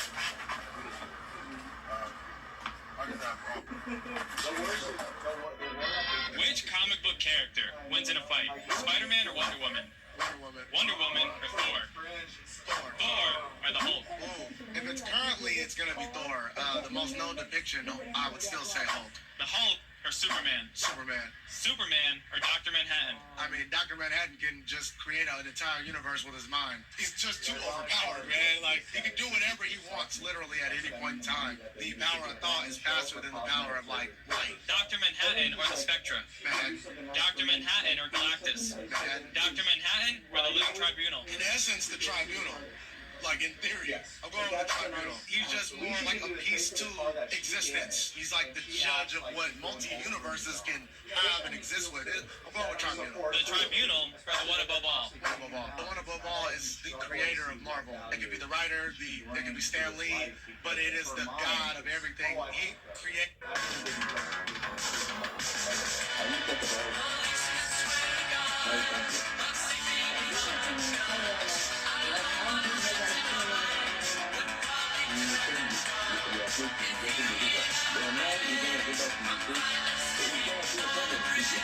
Now if you don't make it a problem. I'm talking about taking zero accountability for your role in your life. It's always Michael's fault. He's the scapegoat. It's always him. Michael's recognizing that we have problems in our relationship, and maybe we should see a licensed therapist to work out these issues. Because you're going back to America, I'm going to be in Nigeria, and you're just going to create more problems. Something that a rational human being would think. Are you trying to get out of this yet? No, I'm here. I'm locked in. Actively losing brain cells. Yeah, literally. I'm here.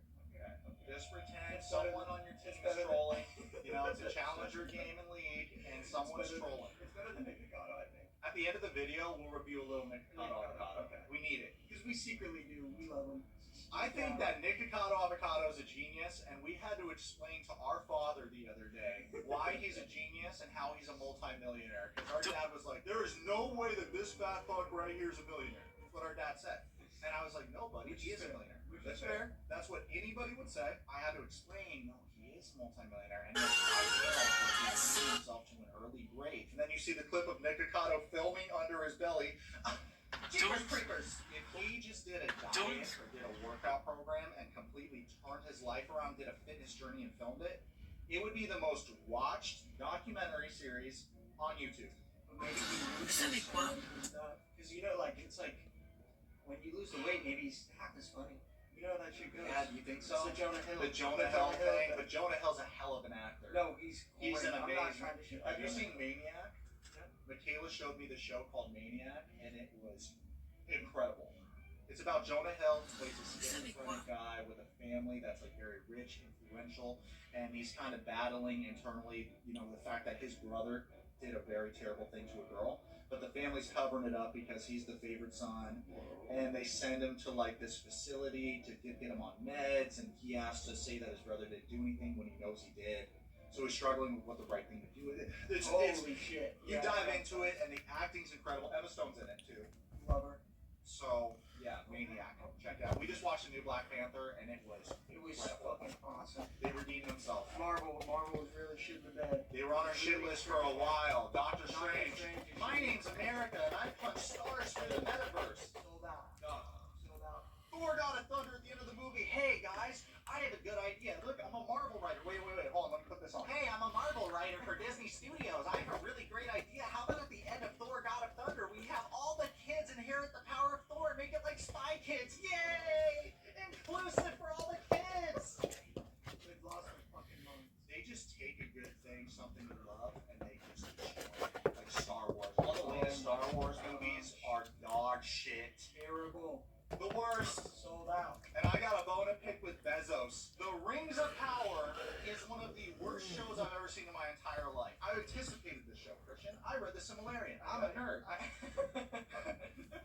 You know how hard that book is to read? All the dwarf names and all the elf names actually sound the same. Because all the dwarf names have to do with the word for beard, and all the elf names have to do with the word for hair. I had a pen and paper and I would write down names to keep track of who's who. So imagine dedicating your life to Lord of the Rings lore, anticipating Rings of Power, and thinking, oh, they're going to dump more money into it than Game of Thrones. It's going to be amazing. Tell me why CGI's gotten worse, Christian. Tell me why Avatar is better CGI and it was in 2010 or something. Avatar 13 years later for the sequel. I don't know about this shit, man. Angela goes on to the audience that she doesn't feel like she needs therapy because she hasn't caused the problems in their relationship and Michael has. She looks like an iguana mixed with Rue from Despicable Me. I can't believe that you could just rip them. Because of you, I took down my Instagram to make you happy, and I mean also to save my mind.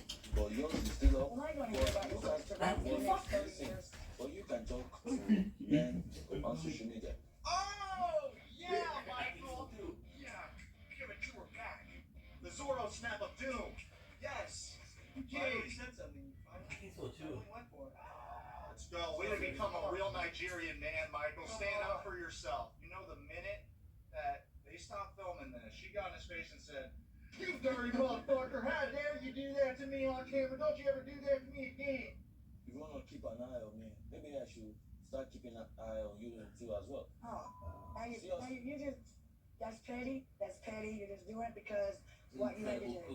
No. You're just doing that because of what you had to do. Like, even her comebacks make no What you gonna do? Awful comebacks. Look at how sad my Truly sorry, babe. I think it's the financial controls his finances and his green card. So this is a lot. It's really fucked up. Because he actually has no way out. He could absolutely say, you know what, I'm going to respect myself. Let's break up right now, and I'm just going to get a job in Nigeria and go about my life and live happy. Yeah, that's what he should do. Absolutely could do that. Is he going to? Probably not. He's this close to getting to this country. And you know what's funny? The majority of citizens of this nation would rather have Michael as a representation of our country than Angela, just based off their demeanor. She didn't have sex with Billy, but she asked him for sex. So there's a clip that they showed on the show of Angela answering the phone for Billy and saying, "Let's have sex, baby!" Can't make it up. So this happened in But like she did that just to be seen, like just to make him jealous, right? Billy lives in Canada. And she lives in Georgia. And then she asked Billy, "Is it okay if I could come to visit you over there?" And Billy's like, Yeah, sure. I'd love for you to come to Canada, Angela. and he's thinking, bring the entire camera crew because I want a social media come up. Yeah.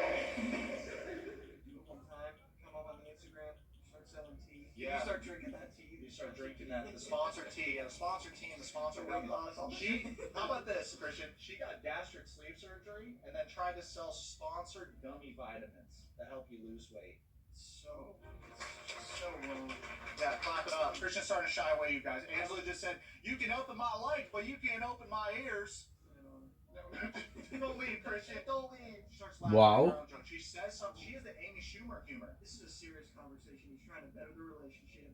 Good. Trying to be a good man. Michael's saying we need to go to therapy. Now we get to buy a lot of shit from this. Saying, you need to go to therapy. I don't need to go to therapy, but maybe I need to go with you so that therapist can tell you what you need to work on. Unbelievable pressure. Thank you, bro. That's nice. Michael, you told him to get the fancy one. I'm beginning to think you like that I tore that son of a bitch off. Oh, yeah.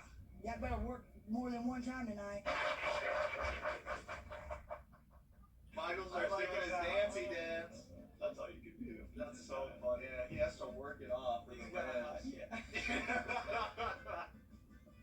Which in itself, I mean, that's a scary thought. He actually has to have sex with her. Yeah. He kind of sold out for the colonizer. How about the best one ever is that so many fans were accusing Angela of being racist, and all of a sudden, Christian, for this season, she has a new best friend that's black. Funny how that works. You know, I'm not against going to counseling for Michael, but before our wedding in Nigeria, we tried this. And things didn't go well at all. If you don't know much about Americans, let's say that, you know, you live in Nigeria, you watch, oh, someone that is from here is on a TV show, let's watch it. And you get to look at Angela demeaning someone from your country, you can feel some type of way about Americans if you think that all older American women are like this. She's talking about money, disrespectful. Let's look at Angela Dane when Michael goes to therapy. What's that? Are you going for Miss USA? I'm going. I am Miss USA, baby. Now, if you want to go to that thing, you better come on. Yeah, we're fine. This country's fine. I know. Do you think Angela Dean will ever be Miss USA? It's a little bit overdone, isn't it? With the American flag shoes, the American flag purse, it's just wait, it's a lot. No one asked if you're from America or not. I feel like it's too much, right? Like, people don't even dress like this on the 4th of July. Angela's 56 years old. I would have thought that she was 105 years old. She looks fucking terrible. And I think that is hilarious. No, I don't care if I'm mean right now. It's crazy to sell a skincare routine when you look 105 years old on a good day. I'm talking sun shining down, the right lighting. You look awful for your age.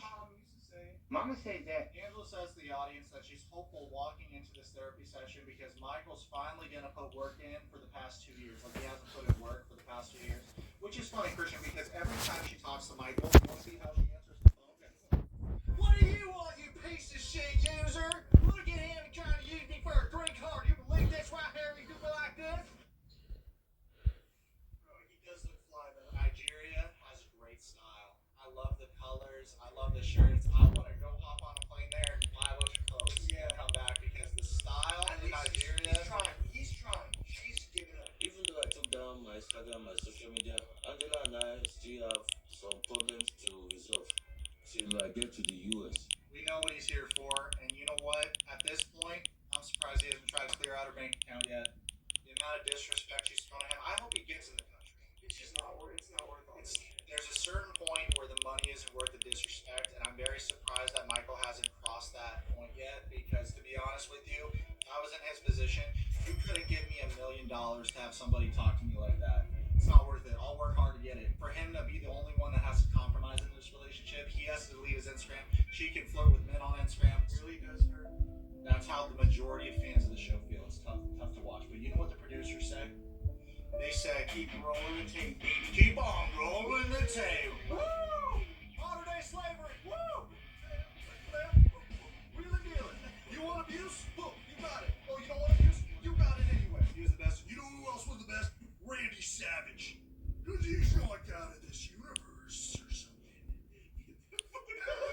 She accuses me of flirting with women, yet she still talks to Billy. You know what? I'm happy Michael said that, but say it to her, buddy. Why are you saying it to us? Put her on the spot. The audience already agrees.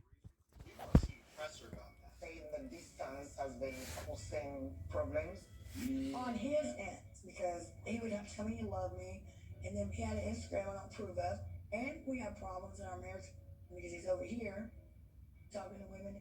You see why people get irritated watching the show? Because she keeps spewing lies. She spins the story, she gaslights him, she controls all the information, and you know what? He doesn't stand up for himself. So it's frustrating for the audience to feel like we have to stand up for this guy because he's not standing up for himself, and we can't because it just results in us screaming at the TV. And now the therapist has a different version of the story. And because she's taking the control of the conversation and Michael's not saying anything to defend himself, she thinks that what she's saying is in fact true when it's not. You ever heard of TikTok? I duetted this guy. They call him the original Theme of Hearts. His name was Billy. Are you falling in love with him or what? This girl's 56 years old and she's falling in love with someone over TikTok. Weird. How about paying attention to your grandbabies that you love so much, right? Because she communicated earlier in the episode, Suspicion, that she couldn't send Michael money because she had to take care of all her grandbabies. So she made him financially reliant on her and then took it back and stopped paying him money. So manipulative. So manipulative, right? And then for his birthday, he couldn't even go out on his birthday because he didn't have enough money. She went out clubbing on her birthday to Las Vegas and invited all the other reality TV rejects to join her. So you have money to go to Town nightclub and drop bands, but you don't have enough money for your financially relying on you. And now she's communicating, about Billy. I had a crush on Billy because you weren't paying attention to me, Michael. So him not paying attention to you because every time you answer the phone and cuss him out gives you justification to go and flirt with another guy and ask that same man for sex? Also, too, it's like marriage, like there's sacrifice. There's going to be bad weeks. There's going to be bad months. Why do you be bad years? Yeah. You load on, you fall in love with someone over TikTok. Right. Like, it's not, this is 8th grade. No. Like, she's grown. Exactly. It's so exactly the social media, the weird shit, you're in the club, like, it's so not. Obviously just talking to her to be her friend so that he can also be on the show. Very apparent. So it's so surface level, and it's funny to me that you would prioritize Billy and treat someone that you haven't even met in real life better than you treat your husband that has been with you for the past couple years and has prioritized you, gone on the show with you. You can go out to a nightclub, of course, and not have that intention in mind, but like when you're going out in a conflict with your husband, like you're there for one reason. Yeah, like you're going out dressing nice to get other guys to be seen and do the whole thing. Like that's Well, she practically throws herself at any dude she sees. She actually flirted with the same doctor that did her gastric sleeve surgery. She openly flirted with him and made advancements towards him. I decided to tell Michael about me having my TikTok crush on Billy. I'm truthful, see? It's not hard telling the truth. It might be uncomfortable, but it's not hard. You're not truthful because you didn't tell him that you asked Billy for sex and you're planning on visiting him in Canada. So, I'm truthful, but you're not if you leave shit out. Omitting information is also lying. Something elementary for us, but Angela has an inbred brain. She can't wrap her mind around these concepts, which is why she silenced her comments on her Instagram and she made it so you can't comment on her Instagram. Because you know what's funny? She's the big bad bully of reality TV and she throws her weight around at everybody and talks shit to everybody, gets in everybody's face. But the minute she has to face criticism from the fans of the show that make her famous, she silences everyone's opinion and turns off her comments. You know why, Christian? Because she's a coward. He's not only good looking, he's charismatic, but it's a crush. It's not an affair. And this relationship would have never worked because I love my husband. When you love somebody, you don't flirt with another man and ask them for sex and treat them better than your husband. So Also, too, like if you're gonna like either have sex or don't. I get what you're saying because she's I'm really. saying, I'm not saying cheat or you know what I mean. Yeah, what's the What the point? fuck is Yeah, going on? no, what's the Is point what here? I'm What trying to satisfaction do you get out of this? Yeah. Because essentially what you're doing is you're trying to justify your cheating on your husband by saying, it's just a TikTok crush. I never went and slept with him or anything. I love my husband. Well, you don't, though, because you were cheating. And there's many forms of cheating. There's emotional cheating. There's a whole bunch of different forms, right? It's not okay for you to openly flirt with every guy you see. She's playing the victim, but she's clearly seeking it. She's clearly What going a after fucking others. Tinder, And then dude. there's the other way, where it's like women are getting What pregnant, about and there's clear like guys are being cut. Have a fucking Right, Tinder. right. But it's not okay for her to be a weirdo to guys and flirt with guys and make guys feel uncomfortable. Exactly. Go I figure. completely agree with you, Christian. There's And it's two more sides to hypocritical. every single story. That it goes both ways. Yeah. It's not right. Yeah, but that's why I'm an equal person, because if this was a guy doing this to a girl, she wouldn't be on the show. There's no way that a guy could physically attack a woman and still be on reality TV ripping checks from the company. It's not possible, which is why it's a double standard between men and women, and if we're all equal, then we need to start doing something about it. Plus, like we're in the whole cancel everything, walk on eggshells. thing. Right. Like, how the fuck is this okay? Exactly. In any aspect. I completely agree with Like, we're scared to crack jokes. Yeah. And she's assaulting someone. Right. That's And that's not fine. It's kind of like we nitpick and choose what we get upset about as a society, which isn't really okay, because if we're all going to be, PC and whatever, then how is it possible that this woman's still able to make money by demeaning her husband on national TV? And no one enjoys watching this shit. And it's at the point where no action is done. She's not fired from the network. People complain every season, and they keep renewing her for another season. So they're almost telling us there's nothing that you, Skaven Rats, can do to stop what we're doing. How many seasons has she been on? At least 3 or 4. Over the period of the cross, he's become my friend at peace.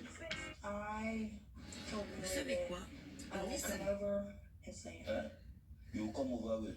Canada. It's all redeeming qualities. Zero redeeming qualities. Like, it's not. And she talks about charisma and entertainment. No one finds her entertaining. There is a little piece of all of us where if we get really heated and we get really upset, we'll act on emotion, or we'll say things that we want to take back later, and we'll feel ashamed for our words and actions. The problem is that she's not acknowledging that what she's doing to him on a daily basis is a bad thing. Really frustrating from a fan's point of view, because you're showing us this to trigger all of us as an audience, and then not giving us the opportunity to hold someone accountable. Thing that he tries to like. Face aux éléments, au cœur de la tourmente, on les reconnaît. Les authentiques, les pas arrêtables. Ces personnes qui donnent de leur personne, même quand il n'y a plus personne. Entre amis authentiques, qui aiment une bière authentique, on se reconnaît. Et surtout, on se comprend. Sleeman.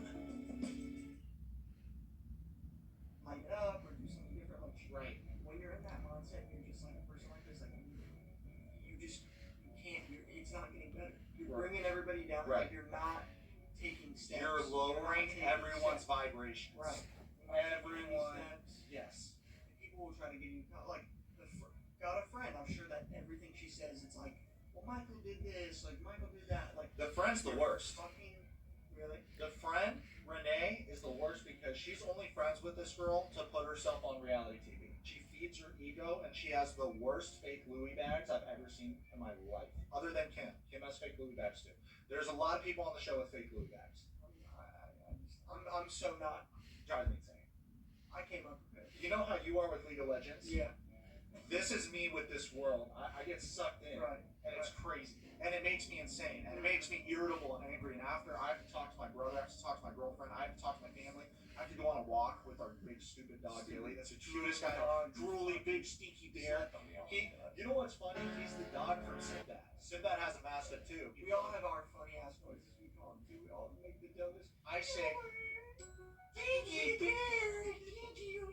overall summary of Angela Dean, Christian, what do you think? She's just, it's miserable. She's just miserable. Like, argumentative. Like, everything's an argument.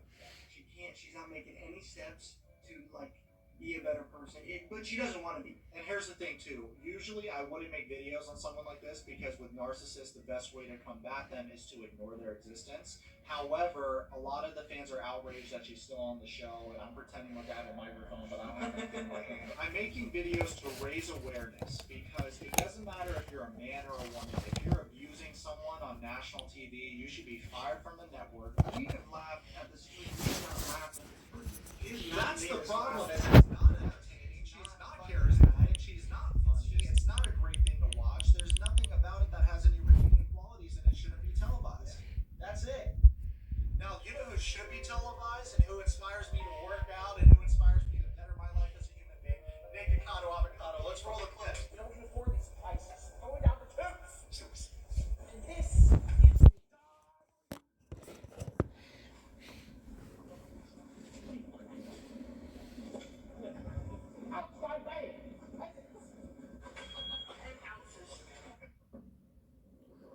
Episode 14 of Happily Ever After opens up with Michael and Angela swimming at the pool. Right now, Michael's high-key stressed because in the last episode we reviewed with our little brother Christian, Angela told Michael she's planning on visiting her TikTok crush Billy in Canada. When Angela told me she had a crush on Billy at the counseling, I was very hurt. Believe me, I'm agitated too. It's incredibly hypocritical that Angela is allowed to fly over to Canada to suck off Billy and give the glizzy gobble, yet Michael isn't even allowed to look in a girl's general direction. Michael informs the audience that he still loves his wife and doesn't want to lose her to another man. Not a typical dude's response to catching his wife being unfaithful, but Michael has been very passive in this relationship with Angela. Codependency is a dysfunctional relationship dynamic where one person assumes the role of the giver, sacrificing their own needs and well-being for the sake of the other. Voila. Oh my God! Wow, Michael. I'm very much feeling like your wife right now. How crazy is this to watch? Michael's going out of his way trying to do something romantic for his wife that's trying to send another dude to Canada. I'm really super thankful that I didn't divorce you. Michael got Angela champagne and a heart-shaped bracelet. Clap it up her head. Nothing feels a narcissist like getting rewarded for bad behavior. If anything, she should be going over and beyond to do something nice for him. Once Michael feels like it's an appropriate time, he brings up the Billy situation again because he can't wrap his brain around this thought of his wife going to Canada to meet this pen pal that she met on TikTok. What will make me happy right now if you don't go to Canada? What is the problem with it? What's the problem with it? How would you feel if Michael went to Canada to meet up with a girl that he had a crush on? You're a married woman, you might as well act like it and prioritize your husband's needs instead of doing the most for someone that you met on social media. It's also insane that Angela beats Michael up and cusses him out, and he hasn't done anything nearly as disrespectful as this to her. Angela says to the audience, "It's very important for me to help Billy because I can only imagine what he's going through with kidney disease." You already communicated to Michael that you have a crush on Billy, and your justification is always, "Well, I didn't fuck Billy or nothing, we're just friends."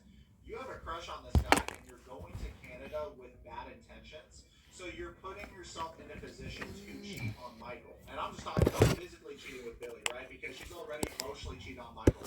Angela goes on to say, "Last time I was in Nigeria, I got married, but I had to leave because my mom was sick and she passed a week after our wedding. It did make me feel kind of guilty. I wish I was there for my mom more. Now that I have a sick friend that needs my help, I just want to help him wash his dishes and cook his food." How crazy is this? Also, what's happening right now, she's using her mother's death as justification for prioritizing Billy's needs over Michael's. Your mother's death has absolutely nothing to do with your infidelity in your marriage. I find it baffling that she would actually try to convince the audience that what she's doing is okay and use her mother's death to try and make a connection for like that's why she's doing the most for Billy. And what about giving Michael, your husband, a break? As soon as you showed up to Nigeria, you physically attacked him, berated him, cussed him out. Yeah, you want to go over there to Canada to be Billy's personal chef and maid when you don't even know this dude, and you're only doing this in the hopes that he lets you blow on.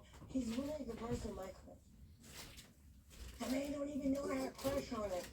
But I know you have had a crush on him.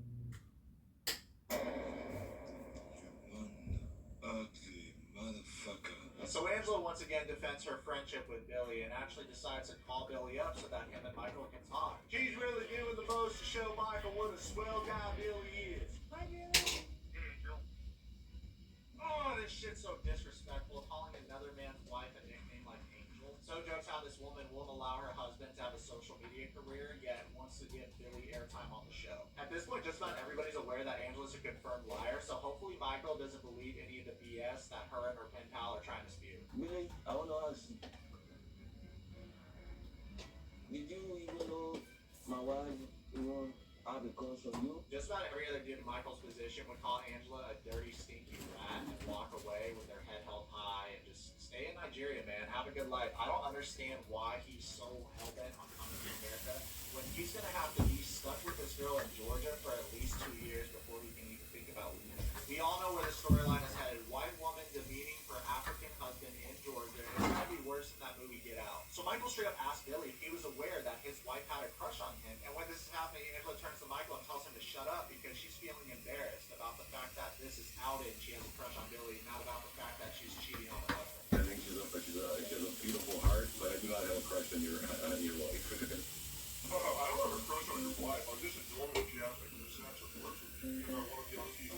It's really easy to read. He met Angela on TikTok. If you go on the show, you get a boost in social media following because the network buys you followers. That's why Angela has like over 700,000 followers and gets about 150 likes per post. And can we be surprised that a clout chaser attracted another clout chaser? You know, I appreciate the call. I just am wondering, why did you call me with Michael, like, beside you? Angela, why'd you call me with Michael, your husband? Billy, how would you feel if your wife had a crush on another man and was making plans to go and visit that same dude? How about show a little empathy for Michael's situation? Dude's just got the blinders on. He wants that 90-day fiance come up, and he knows that he's going to get a boost on TikTok because of the show. And she told me she's coming to visit you in Canada. 100% Michael's in the right here. And notice how Billy calls it a little crush to try and minimize the severity of what's going on here.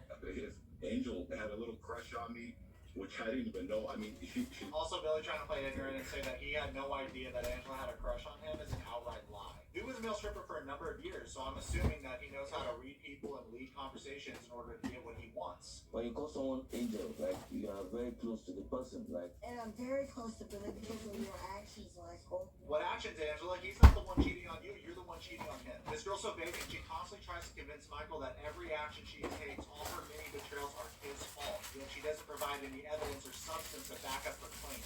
Let's put things in a little bit of perspective. I'm stuck to a dialysis machine, my friend. And I told him that. Oh, buddy, shut up. On behalf of the entire audience, we don't care if you have terminal cancer. Your relationship with Angela is wildly inappropriate. She's a married woman, and her husband is communicating with you that your relationship with his wife makes him feel wildly uncomfortable. Your wife, you really want to help me. And she made me the promise she's going to come down to Canada. Oh, for sure, Billy. You don't have anyone else in your life that's willing to help you. No friends and family, just a stranger that you met on the internet that happens to be on the show 90 Day Fiance. Oh, yeah, that's believable. Robert and I will not stop helping this man that I care about. And I keep my word. He's got kidney failure. You understand? Really, I will never leave your side. Wow, this is your husband, Angela. You took vows before friends and family to love and cherish this man forever. You're prioritizing him. You're about that's a stranger over your husband. But hey, I just about expected this kind of behavior from the same woman that supplied her daughter with alcohol when she was in the bus.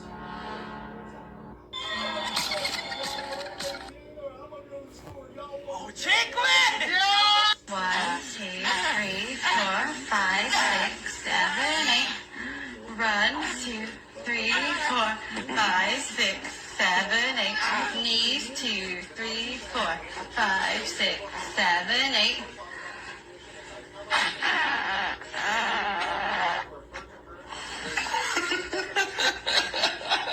One.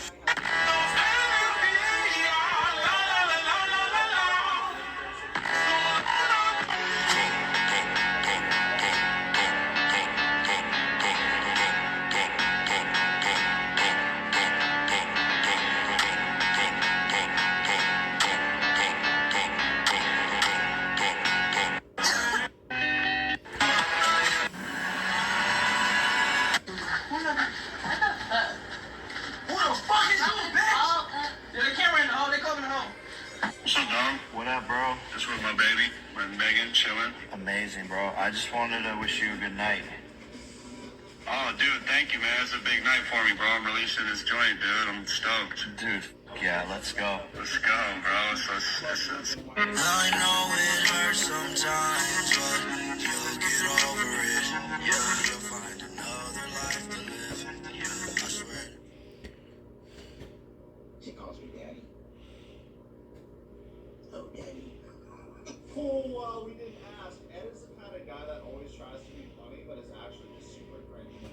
That clip is from TLC's new hit show, The Last Resort, a show where you take a bunch of broken toys and give them a free vacation at a nice resort in Florida, and licensed therapists tell these creatures, looks like cast members, what the fans have been telling them for years, that they suck. I have a question.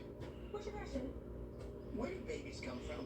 Oh, brother, this guy stinks! The therapists don't word things as eloquently as the community that watches the show. You know, where we would say something like, "You're cringe, uninstall." They would say something like, "You need to work on your communication with Liz." So to tell all, I got busted for lying about texting Rose, who is my ex-girlfriend. Elizabeth, when Ed flirts with other women, how does that make you feel? I really wish we got a trigger warning because none of us asked what Liz calls little Edward when he gives her the 3 inches of fury, right? Like that just wasn't something that was on our mind. She calls me daddy. And so in the church, she calls me daddy. I'm sure she does because you're old enough to be her dad. Like, I'm genuinely confused why you think that that's a flex or why you're impressed. Of course, she's going to call you dad. She's certainly not going to call you son because you're old. More often than not, Ed will tell a joke and then proceed to laugh at his own joke because he doesn't make other people laugh usually. And he loves himself in a way that I feel like only Narcissus and Dorian Gray would understand. She calls me daddy, quote by Big Ed on The Last Resort. This man actually quoted himself on Instagram, which is a new level of cringe that I didn't even know was possible. His caption on this post reads, "If you're not laughing or trying to make others laugh, what are you even doing with your life? Prayer sign, peace sign, heart." Oh, look at the hashtags. Hashtag The Last Resort. Hashtag daddy. Hashtag she calls me daddy. Hashtag funny. Hashtag joke. Hashtag laugh. Hashtag meme. Hashtag 90 Day Fiance. Hashtag TLC. Hashtag this is the end. Hashtag the end. Let's take a minute, y'all. I don't care what your struggle is, whatever it is, at least we can say that this guy is not our dad. His daughter must feel so embarrassed on a daily basis. This is my favorite thing to see. Comments on the post have been limited. All the cast members do this because they're afraid of the opinions of the general public after they say or do some cringe things on the show. Little Edward, if you're such a jokester and a fan of comedy, why are you censoring your posts? Well, you know, I feel like censorship and comedy don't really go together. Before we continue reviewing this Godwater couple, let me tell you about today's video sponsor, June's Journey. June's Journey is a hidden object mystery game set in the 1920s. In June's Journey, you will discover colorful, carefully painted scenes. You can relax and unwind as you solve clues in a way that makes it feel like you're solving a puzzle. You can also send gifts to your friends in-game, so when you download this game, send me gifts because I'm selfish and I like receiving gifts. While playing June's Journey, you will soon discover that you are immersed in the storyline because it's really good. I typically play June's Journey at night when I'm trying to unwind after a long day of making fun of people on the internet. I lay in bed and I find hidden objects and it helps my brain relax. I don't know about y'all, but I love watching true crimes documentaries, so when I play this game, it makes me feel like I'm a detective solving cases. Lastly, as you play June's Journey, you will discover that you can decorate your own manor. Mine is called the Wet Sock Man. If y'all are interested in downloading June's Journey, click the link in the bio of this video. It's free and it helps out our channel immensely. Now strap in because we're going to get back to reviewing this garbage TV show. Even though this little thing is built like Voltorb, he's feisty. He's ready to throw hands, or at least that's the bravado he's given off on this season of the show. And you can tell by how he calls Kelly a bitch. Fun fact, this guy's name is Kelly, not Lewis. Who would have known? No, you're not going to talk down on him. I'm not Liz. You better watch who you step to when you're going to call another man a bitch, because you might get your fill loud. You think I'm afraid of anybody? I know Aikido. It's talking about how he knows Aikido, bro. The only thing you know is McDonald's. You know who that reminds me of? Have y'all ever seen that old movie, The Wizard of Oz? There's a part where Dorothy, the Scarecrow, the Lion, the whole gang goes to see the wizard, and there's a guy that answers the door and says, "Nobody sees the wizard, not nobody, not no how." That's what Ed reminds me of. Like, he's not physically imposing at all. Quick question in the comments: if you were Kelly and little Ed just called you a bitch, are you throwing hands or no? Because Ed also seems like the type to sue when he loses the fight, which is inevitable. Judgment, I'll sue. I do Aikido! This little thing thinks he's Steven Seagal. Have y'all ever seen those videos of Steven Seagal doing Aikido? It's actually like the martial arts version of the WWE. I'm not even kidding. We can pull up Aikido clips on the internet that make the WWE look real. Aikido is a really useful martial art to have under your belt if you have superpowers, but other than that, it's not going to do much. The only time I can think that it would be applicable or help you in a combat situation is if somebody's really drunk and you want to get a good hand placement on them or control your opponent's body, then it would be kind of useful. But in terms of a fight, especially with Kelly, who is a former cop, he's getting his. I hate to burst your bubble, Ed, but a lot of these karate moves we watch as a kid don't actually work in a real fight. If you said wrestling, kickboxing, Muay Thai, Jiu-Jitsu, we would take a second to think about it. But Aikido, Ed didn't show us his stance or anything, but if his Aikido skills are anything like his sword skills, I'm sure that his opponents are running for the hills. They don't want to face Big Ed. Yeah. Big Ed. It's funny that that's your name because Angela outed in this episode that you have a little name. This ain't a hard class. This is my guy. Oh, God. Lord. I'm against the middle of courage because Michael's about 3 inches bigger. I'm gonna do a little pause in the video on a personal note. Recently, my big Stinky Bear Daily passed away. We love this dog so much, and he's given us so much, great memories. And I've been a wreck about it this past week. Last night, my little brother called me and was kind enough to invite me to San Diego to stay with him because he's going to school out there. Also, as y'all are aware, I really enjoy putting my little brother in uncomfortable situations and making him watch the cringe people on these shows. So I'm excited to see his reaction to what I was a little kid. So that's the game plan. Pew pew. The next time you see me, it will be in San Diego with my little brother, and we're going to be reviewing episode 2 of The Last Resort. So, dudes, this is your wet towel, my little brother Christian, and that is your name. Nope. Cooperate. We're on camera. No. Today we're reacting to Big Ed and Liz. Their relationship compelling. They are not a very good couple because Ed constantly cheats on Liz. And we'll often. Are you done cracking your neck and being disruptive? Insubordination will not be tolerated. You will be terminated. You don't even know your brother's channel stays. Channel stinks. The Last Resort is a show about a bunch of broken couples that get on the show like a fiance, and they all go together on a couples retreat. There's about 5 couples. They get a free vacation at a nice resort in Florida. They get seafood linguine on the beach. They get licensed therapists there to give them advice and tell them why they're shitters and what they could do to fix their relationships. That's probably the best part of our fights. It's the makeup sex. It's the makeup sex. Yeah. She calls me daddy. It's not fucking real, man. It's real. And he's slowly just grabbing her fucking leg. I said this earlier in the video, Christian. I don't think it's as much of a flex when a girl calls you daddy when you're actually old enough to be her dad. Yeah, he should be like, call me young. Oh, daddy. Is he a fucking incel? Oh shit! I'm sorry. It's okay. Here's the problem with Liz, is that she always like the name of the show, she always says that this is Ed's last chance, but she chooses him. She chooses to stay in this relationship. And she really shows Ed how she wants to be treated because she'll constantly say things like, if you don't fix this behavior, we're gonna break up or I'm gonna leave you. And then she never leaves. So what is his motivation? Why would he change the way he treats this girl if no matter how he treats her, she's always gonna be there? We have so much bull we need to fix in order to. What can we do differently so I don't screw it up? Big picture, I need you to behave. I need you to stop talking to girls or flirting. You're not keeping him alive. You're not showing him any change. Of course he's not going to change his behavior. It shows progress that you did admit to cheating. It shows, like I'm proud of you. And Ed was a young beach ball. He cheated on his pregnant wife. Now, fast forward, he's cheating on his fiancee Liz. Are we surprised? No. How are you doing today? I'm doing alright. Well, you're a nice looking man. Are you married? Nope. You're not? Did we do a video on this? We did. Angela Dean was bigger. Fucking disgusting. I agree. She shows her boobs a lot in this video. Great. I think we're in first place. I think we're the #1 couple. Ed said that's the #1 couple because in the last episode, Kalani and Asuelo's drama was crazy because, Christian, here's what happened. So, Asuelo cheated on his wife, Kalani. He says that he walked into a bar and a girl came up to him and offered to give him a blowjob.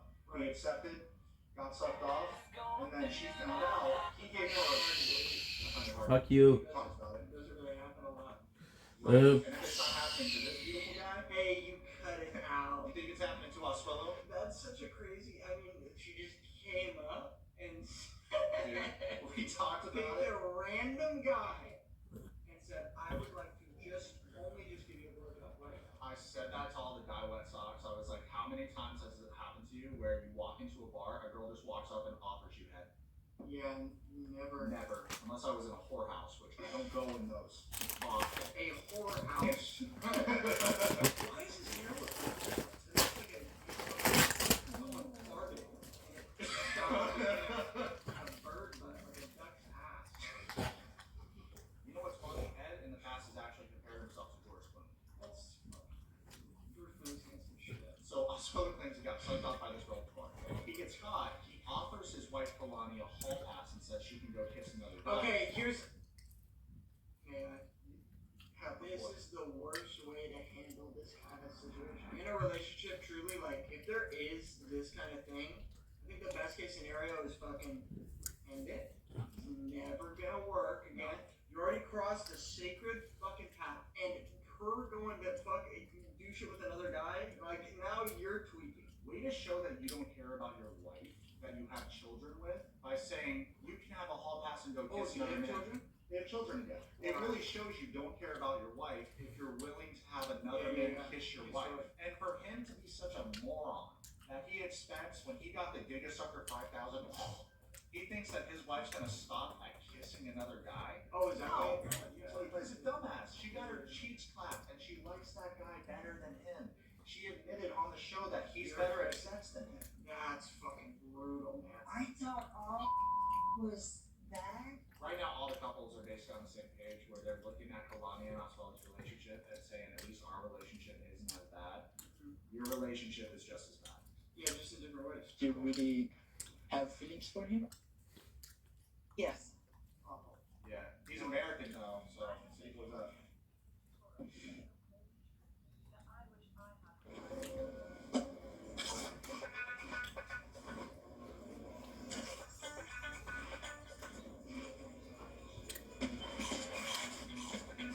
Pop open Canada. Try these new Pringles flavors today. Create your custom insurance package with the only unbundled home insurance in Canada. That means protecting only what's most important to you. Oh, and saving money in the process. Get your policy in 5 minutes at square1.ca.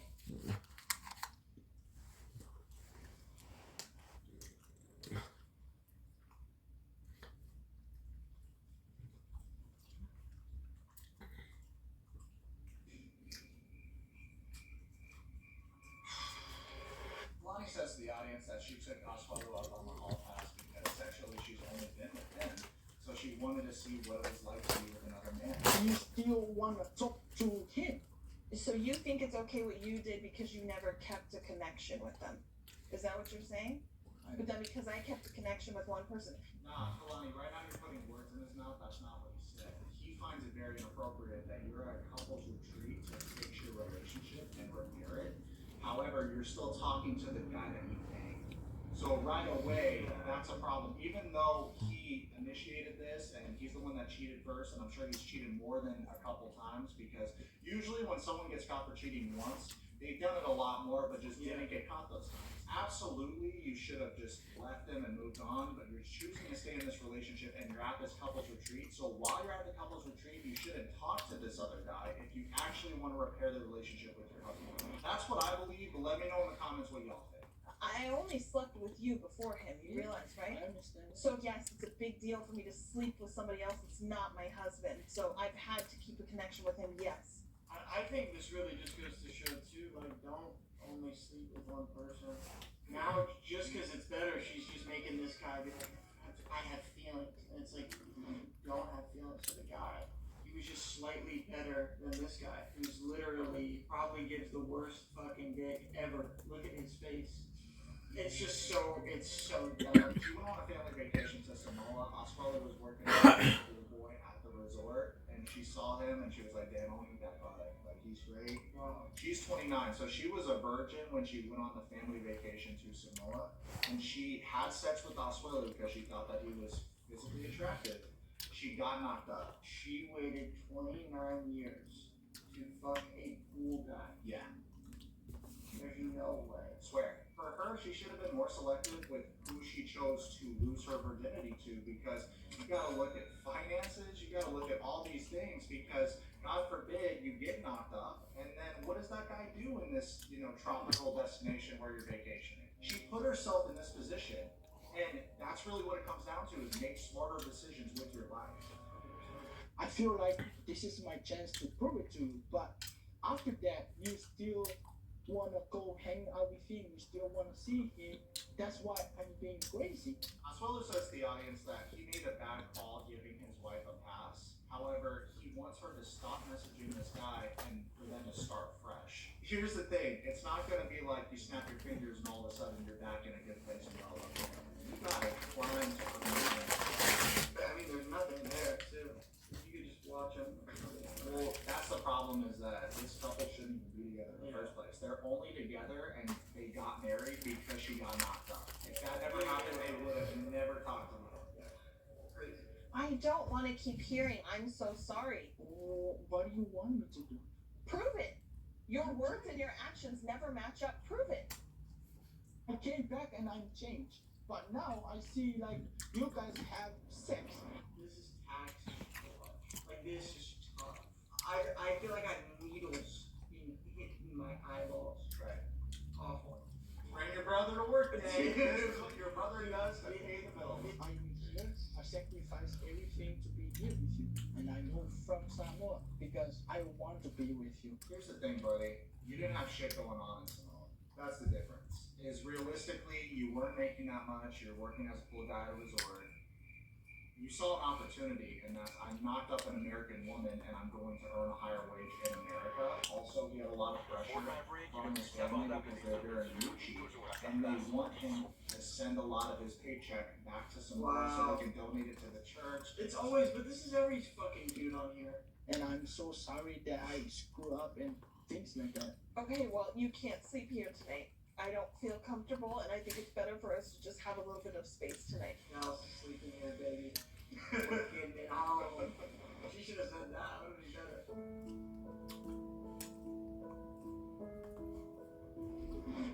So I'm just trying to say. I don't want to hear her snaps. Yeah, Kalani proceeded to clap in Asuelo's face before kicking him out of the hotel room, which is a big yikes. Very. If someone snaps or claps at me too, it's almost like primal, I want to beat you up. Yeah. It's like you know when like great white sharks, their eyes turn black and they see prey and they want to take a bite out of it? That's how you feel, and it takes a lot of restraint to stop you from throwing a vicious frost through. Yeah. Oh, yeah. And I work. Yeah, come show me the word. So No, we always make the joke about it. I said I had more in the front than I got in the back. I don't work. I Christian, that's a normal guest right there in the background. Imagine that. You're a normal guest at this resort, and you have a lot of cameras shoved in your face, and you're watching two old women that you don't want to see in bikinis at the pool. You paid a lot of money to be at this luxury resort in Florida. I'd be heated. Oh, the underwater shot! I need a 5-minute break. You said you're calling a break? You get 2 5-minute breaks. Are you using this one? Yeah. That is fucking disgusting. It's gross, right? Yeah. Dude, her butt's like in clay too. No, God, please, no. My brother's out on the balcony and I'm watching him to make sure that he doesn't jump. TLC, you owe us money for this. You're lucky that we don't sue you. None of us asked to see this woman in a bikini. In episode 2 of The Last Resort, they rounded up all the creatures on the show and said, let's do a communication game. So what they do, Christian, is they blindfold one of the partners when the other partner gives them instructions to complete various tasks in an obstacle course. The problem is that Will and Edward's very competitive and he ends up cheating. When we do the obstacles, he's gonna carry Michael's monitor. I'm not scared in this one. I'm telling you now. Yeah, the fact that Michael's even on the show is weird, Christian, because Michael's in Africa. He's not even at this couples retreat, so we can't do any of these exercises together. What's the point? You might as well have given this opportunity to a couple that could physically be there. Right, and there's been a million couples on the show. Why did she? Because she just gets the most views. I don't know how she keeps getting all these opportunities when none of the fans want to actually see her on the show. Yeah. Oh, she's super disliked. Easily top 3 most disliked cast members on the show. The first step here, a partner will stand here blindfolded in this circle. It's crazy. He thinks he's Dom from Fast and Furious. Yeah. The therapist says to the audience that what he's really looking for in this activity is the couple's communication with each other, how they speak to each other. It's not necessarily about the fastest time versus how effectively they communicate. Alright, that's 5. Keep walking, stop. Ah, okay. Forward, right? What the are you doing? Back! He fucking walks in a riding song. That'd be the funniest thing. So, why does he fucking walk? He's actually good though, because he's taking he's hesitating at every step. Where this girl's just going too quick. Right. He's fucking spazzy. He's twitching, but he's feeling it out. But he's feeling he's like a fucking weird dude. It's good. Right! There, right there, yes. Right there! Do it!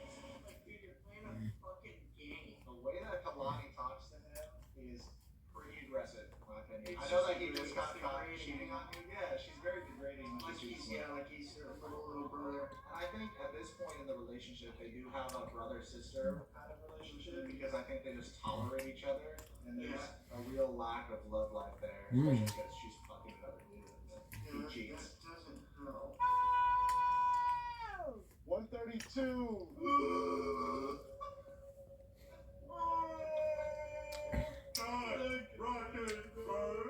Big Ed and Liz color coordinating and everything. I can't wait to tackle this course. He says, I can do way better. I can beat their time for sure. I'm an athletic specimen. I know I can do better than them. I'm not looking forward to winning. I'm looking forward to crossing the finish line. I'm looking forward Building to what's winning. best. I just want to win. So winning. Because when you cross the finish line, you win. And that's really weird, Liz, because you didn't say winning. And I feel like we should be on the same page. It's not victory. I do not accept defeat. Just say you want to win the fucking game. You know, don't make it a whole deep. Everything with this girl is a deep. Give her a chance. And honestly, I feel like we should really work on our communication. It's like, I want to win. I've never won at anything my whole life. I love a good competition, and I'm very athletic. Even though I'm a little chunky, I'm strong, and I know how to get done. I'm ready. I'm in my commando mode. That was a swag ass comment. It was. I'm in my commando I'm in my mode. commando mode. I might use that. That was dope. Your bitch is not athletic, but she's fucking. She's pretty fat, bro. Yeah. Like, I know she's like, I'm fat, but I'm athletic. I fail to see how those two go together. Here we go, Michael. Good luck to everybody.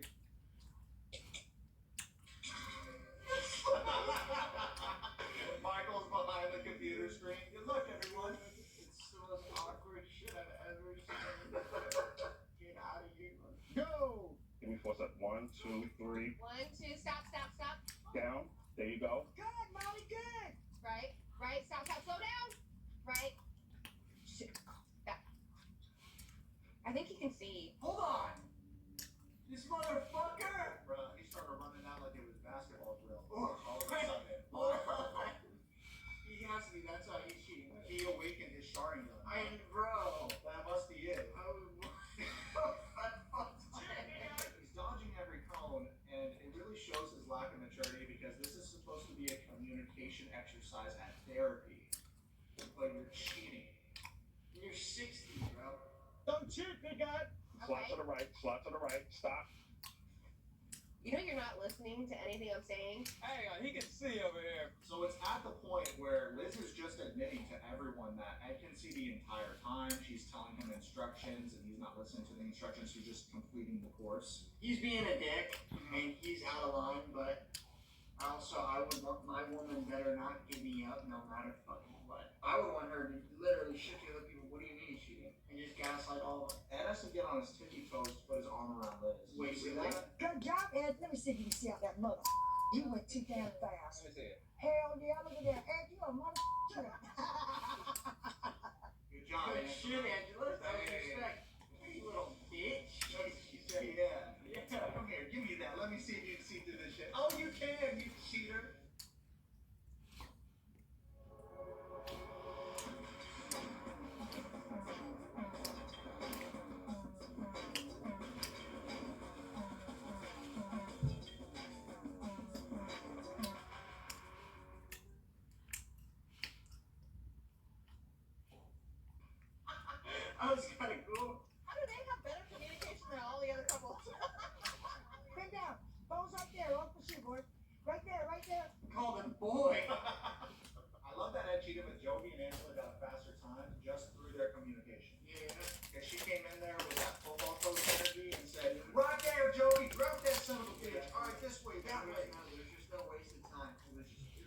49.75.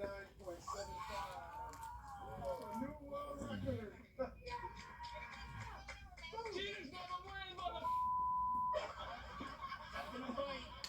Not gonna bite, bitch. This is the best the show's been. Absolutely. It's hype right now. I love that Joe B laying over to call out Ed. Cheaters never win, motherfucker. Hey, Jason. This is how petty little Edward is. He actually cheated in this game, and he's trying to call out Joby and say, he didn't cross the finish line. Isn't that a disqualification? So weak. What happens next is actually crazy. Kelly calls out Ed and tells him to settle down because he's taking this game way too seriously. And Ed says to him, "You called me a cheater, bitch." He actually called Kelly a bitch. So right now, these are two full-grown men that you called a bitch. So after cheating at a couples retreat obstacle course, Ed and Liz go to the hot tub to have some alone time. Only one problem, Christian, is Ed takes off his shorts and gets into the hot tub naked. No. You're out of control. You can't do that here. Oh. Yes, I can. I am fucking bugging. I'm bugging. You know what the saddest part about this is? Other couples and just other people in general, Are gonna use normal people are the using hot this tub. hot tub. But This it's is already like an intimate, like you're already in like a bathing suit. Like, why do you have to take it there? Why do you have to take it there? It's disrespectful and it's really distasteful of the resort because how are there not more repercussions for a dude taking off his shorts and getting naked in the hot tub? He's just trying to be the guy, like, he's trying to be that, like, I don't give a shit, like, I can do whatever I want. But it doesn't match his persona or what he looks like in any aspect. Yeah. Like, at the very least, if you are, like, a hard guy or whatever, fuck, at least you're about it. He's a fucking dork on the internet, Right. and he looks terrible. Like, to the point where I've never seen a worse body in my life, truly. This ain't a hot tub. This is my dog. Oh my God. How you doing? Hey, I just want to salute you. Well, since you did that, how about that? You know what? It could have been funny what Ed did. It could have been funny. It's she flashed back. I'm speechless. It's awful. This is the worst.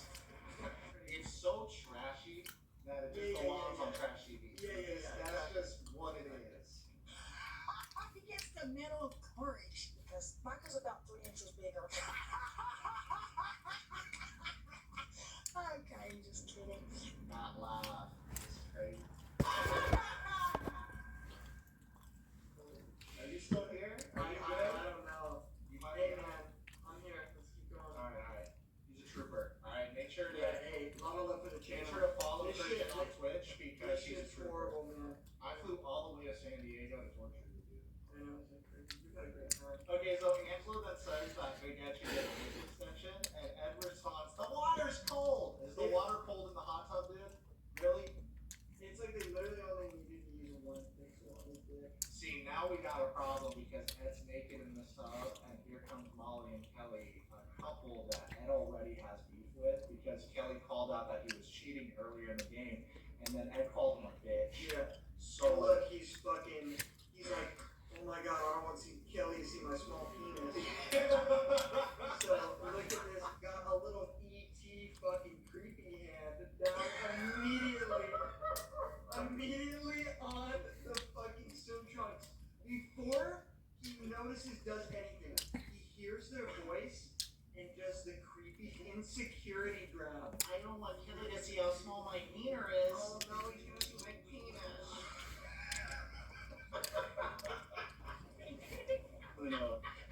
Mini jacuzzi. Hey. This is a small jacuzzi to be rubbing knees together with big head. So this is really like having like 18 people in this one. Wait till Ant gets in here.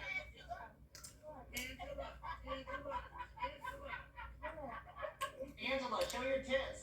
Tell them about the joke we did earlier when we flashed each other. Come on in here.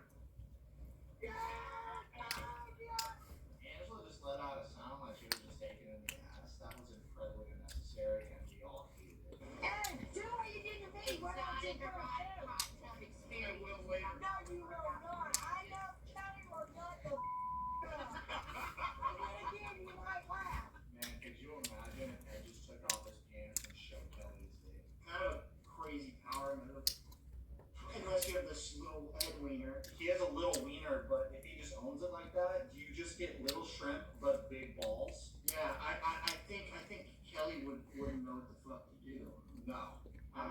literally so far has had a couple opportunities to beat up Ed and he hasn't. So I don't think it would come to blows if you flashed him. But blows, get it? Ed just starts blowing up. That'd be sick. That'd be great TV. So the director's like, oh, yeah, Ed, flash him, so Kelly will blow you.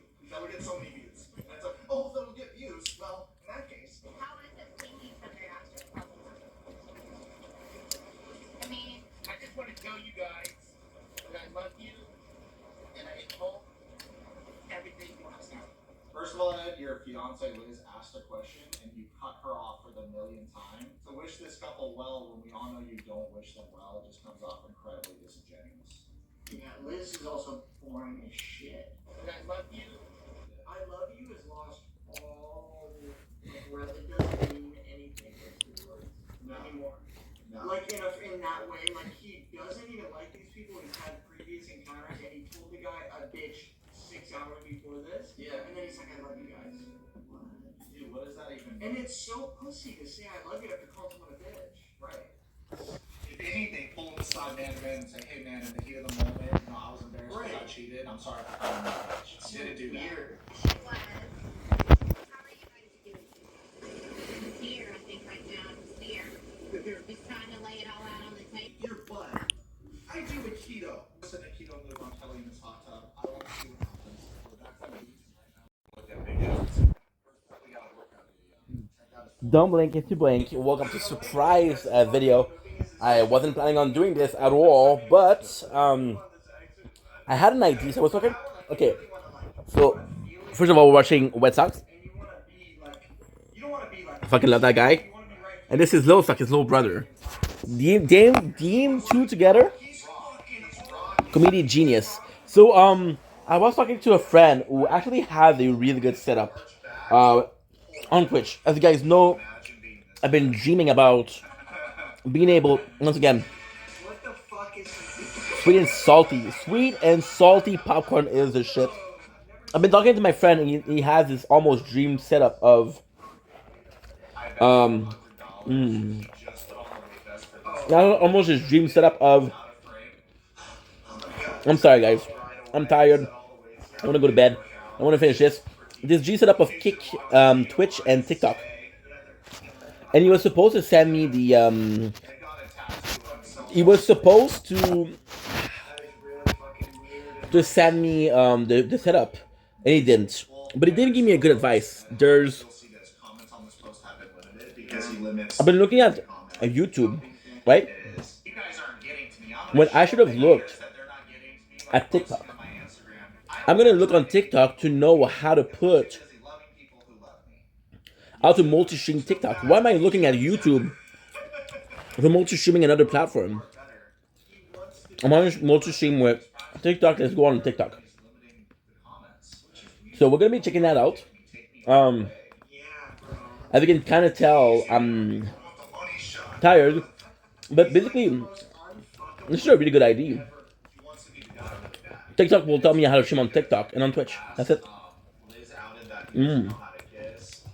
TikTok. Also, he told me that Chimeraman was a bit better, so it could be cool. Okay, now what we're gonna do? Multi-stream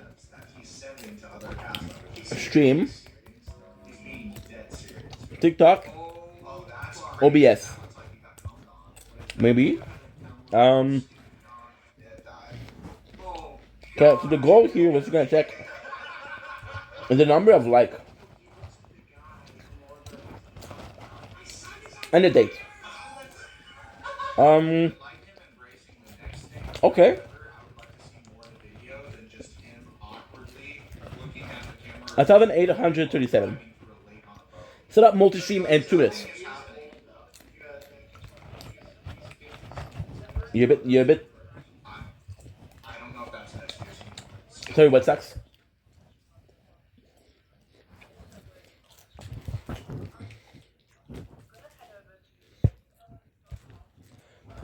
Bro, we don't hear you. Okay, so Stream Element. Okay, wait a second.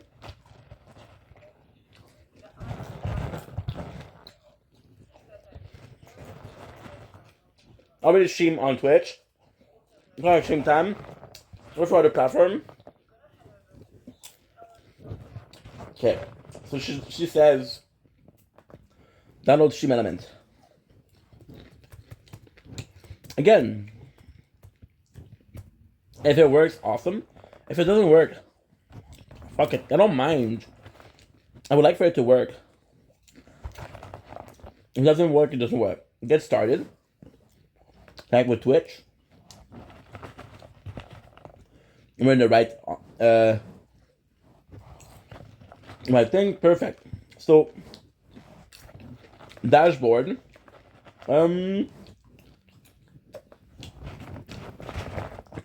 Do I have streaming tool? Overlays.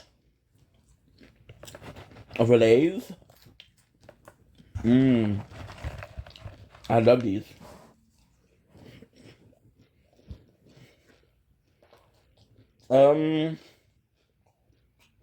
Entenderá las as.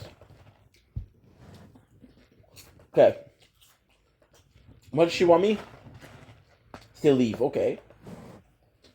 I'm in to leave. To leave. Multishim, okay.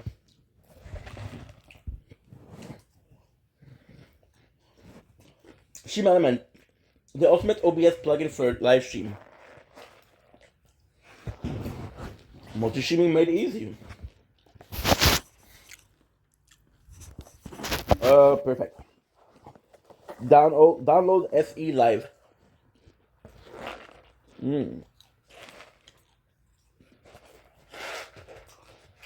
Let me some popcorn. Okay. Download. Okay, good. Open file. Yes. Okay. Again, I have no clue.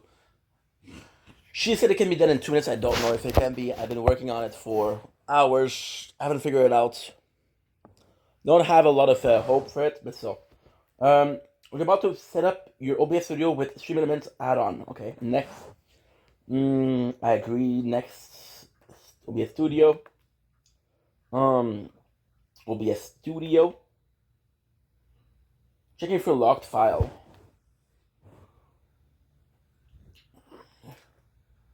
Shit, I wrote down checking for a locked file. I wrote down multi-stream for OBS. Damn. Issue. If your job is being personality, put in more effort. For program plugins. Okay. So OBS will be closed. Okay, good. You sick fuck. Close program and resume. Let's post. Hey, take a video of my fat. Launch SE when I finish. Click. Okay. Desktop shortcut. Okay. I'm a grown up. That's fucking crazy, man. I don't know if it's gonna work, guys. It's a kid. No, he's a big kid. He's a big fucking little kid. He's a big kid. I'm a carnivore. You're not a. You're a fucking soft little fucking Play-Doh. You're a fucking piece of soft canvas. It's so weird. I don't know how he got barbecue sauce on his forehead. You're my best view. Look at this. Good. Look at these. Okay, vertical. I'm sorry. You gotta go. Media output. Connect with Twitch. Connect your channel. Connect with Twitch. I'm going for it. Getting close in League of Legends. We're currently PTLP on the Grandmaster last season. We're going Nice. to Challenger this season. Buy our merch if you want to dress like the winner. If you want some one-on-one time with me, please order a cameo. I'm the #1 cameo creator in the entire world. Shouldn't take long. It's taking long. I heard that. Yeah, that's actually right too. Super thankful y'all watched today's video. Comment below, subscribe. Follow me on Twitch and on Instagram right now. And follow my little brother on Twitch. Two. It'll take forever. So I'm gonna be able to connect Twitch, YouTube, Kick. It's always been easy. It's just the fucking TikTok.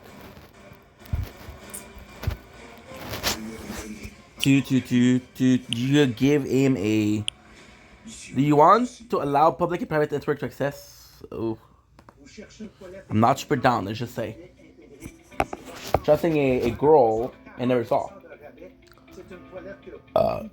Trusting a complete stranger of 4 years of work. If you can't trust your neighbor, who can you trust? Caesar Max spent over... I think I already saw you, dude. It's over something I never seen. What the fuck is Bungie doing? Very gaming. Storage, less storage. Okay, he bans it. I don't know. Subway, let's fight. You wanna go for... Oh, I already watched you. Okay. When I do a big playthrough... No! I can't believe it. What? This is so crazy. The Outsider release. I don't have my glasses. Let me get my glasses. They're right here. They're never too far. This is insane. The Outsider released.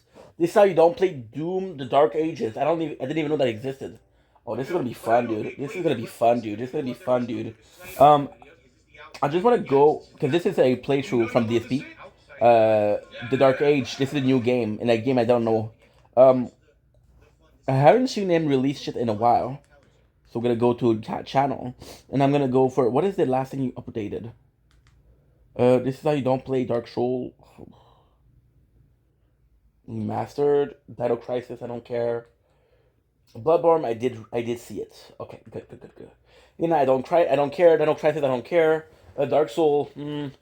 I've already watched a couple of them. So Dark Soul, the Demon Age. Dude, this is so long. What the fuck?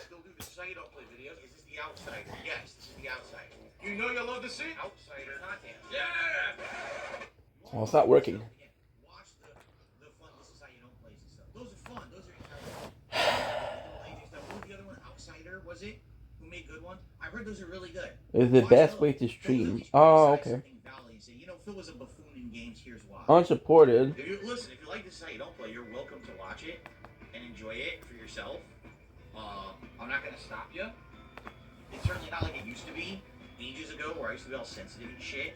Delete. So, yeah, go ahead. Yeah, don't moderate that guy. If he wants to watch This Is How You Don't Play, he's entitled to it.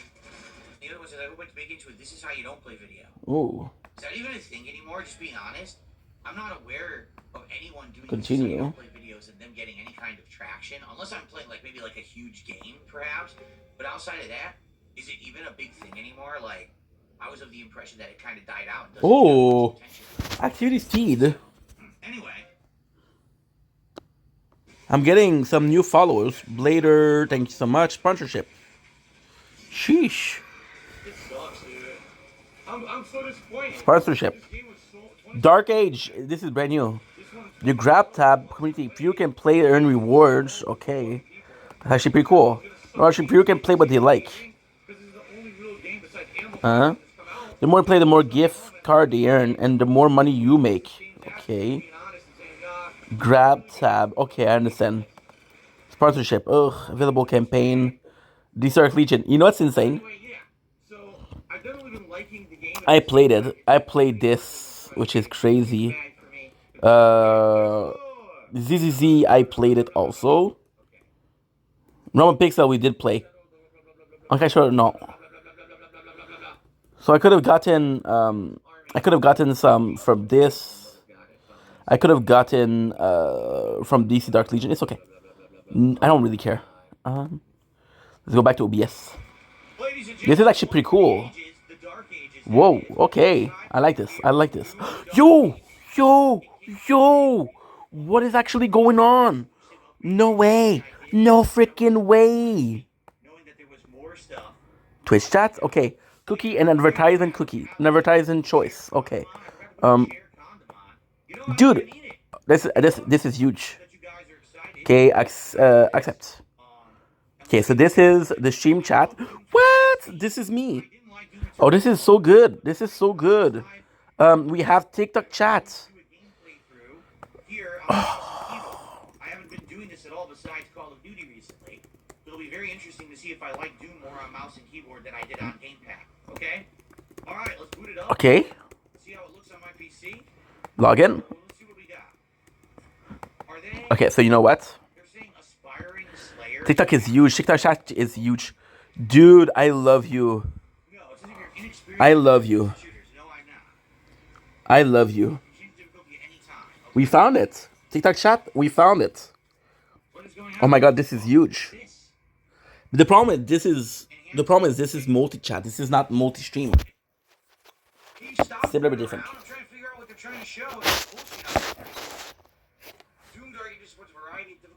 Use phone or email. Okay. Empowered attacks off by default. Okay. What just happened? So ink. Now this I'm not sure. I'll be honest, I'm not sure. Okay, hurt me plenty. You. This difficulty you're looking for a balance and challenge in experiencing story. Standard damage, critical resources are at default value, enemy aggression is moderate. Okay. Ultra violence is you're looking for a challenging experience or incompetent in your first-person shooter skills. You get harder and they're more aggressive. I'm definitely not going to be doing Doom the Dark Age is crazy that there's already a this is so cool. What they're showing is that there's a parry window. As you can see, it's pretty wide for it to be playing. Okay. I think it'd be okay with ultra violence. I think so. Fine, I'll pick hard. Hard. Off by default. Even like gaming, that's us. What a stupid thing. Alright, let's go with this. Let's see. If it ends up being too hard, I can always make it easier. Okay.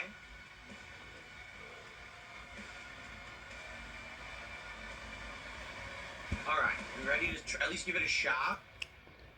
Alright, ultra violence. Give it a Boulangerie de Noël. Ne me le dis pas de partager à tes amis.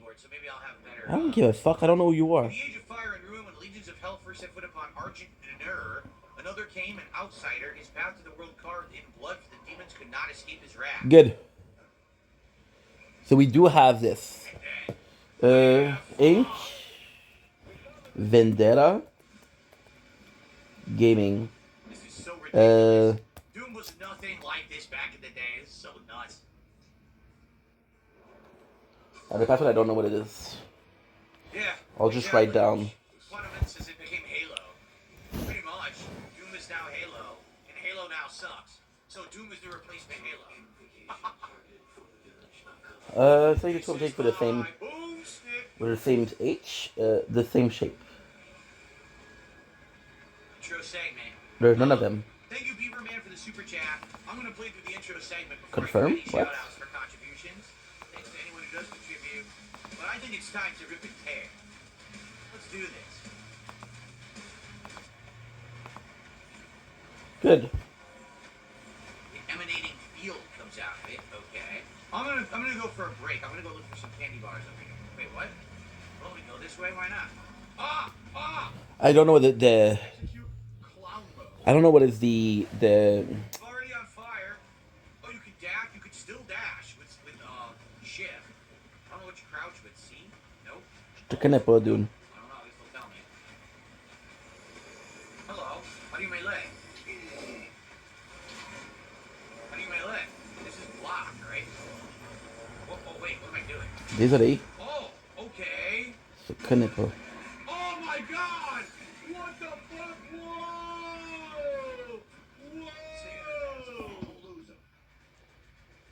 Look at this shit. People, they're asking me, hey, share to your friends. I don't know you. I don't know you. Who the fuck are you? Okay. I was just doing this. Yeah, I already did it. You can travel great distances and deal damage on impact. What do you got? Gaming. We'll go with gaming. We'll go with gaming and then we're gonna get Ink Vendetta. Well, you're obviously way too strong right now.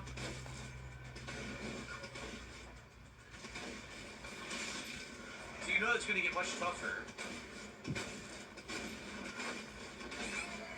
I have no health already, that's great. They drop health? Okay.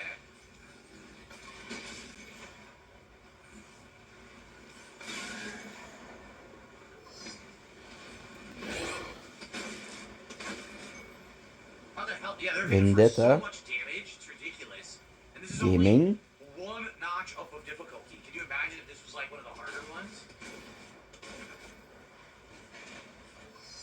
Climb there. Anything over here? Not really.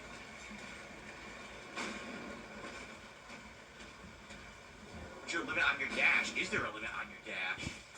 A scramble wall. Armor. Okay.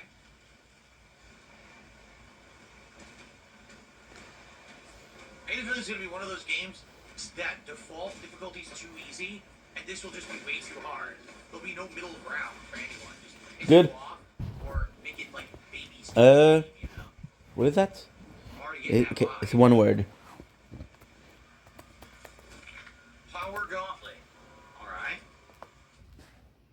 Press E to perform a At melee attack with your Power Gauntlet and consume a charge. Power gmail.com. Gauntlet can store up to 3 charges, allowing for damaging melee combos. Striking a demon with a melee attack drops ammo for all your weapons. So melee is key for ammo. Got it. Power Gauntlet charges regenerate over time, or if you find melee ammo in the world, demons hit by the Power Gauntlet can falter, creating an opening for additional combos. So basically it's like a staggering attack, but also if you kill with it, they'll drop ammo. So if you have no ammo, you have to use the gauntlet to get more back. Okay.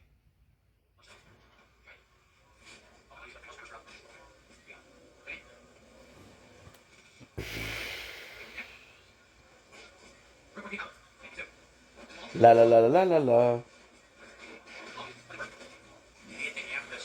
This is really dumb. Why do you need ammo to punch something? La la la la la la la. Why do I need ammo to No way. Hello? Is there somebody there? That's absolutely ridiculous. Good. Okay.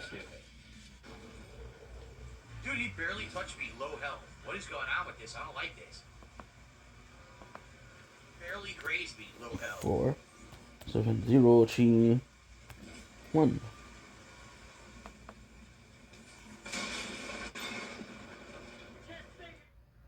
If you're killed in combat, a life sigil can be consumed to revive you and refill your health. If you run out of life sigils and you die, restart from the last checkpoint. There's a limit of how many life sigils you can hold. Okay.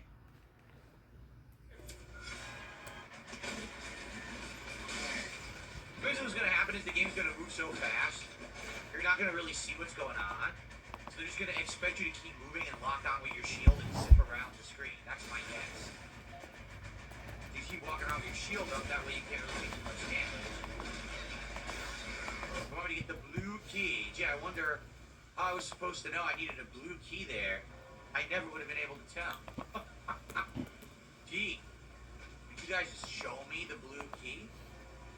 Do you use your eyes at all, or are they good for decoration? The goddamn blue key, you piece of shit. What the hell happened? What happened? What? What happened? What the hell happened? Look. What happened? What happened? See, it's showing me that it's the right account. This is the right account. Wait, what happened? This is the right account. What happened? There was nobody there. Okay, so just... Dude. Yes. I have no clue. I started taking damage. There's nothing even here. Okay. Bars over here. Wait, what? Well, we go this way. Why not? Ah! Ah! Multi-chat.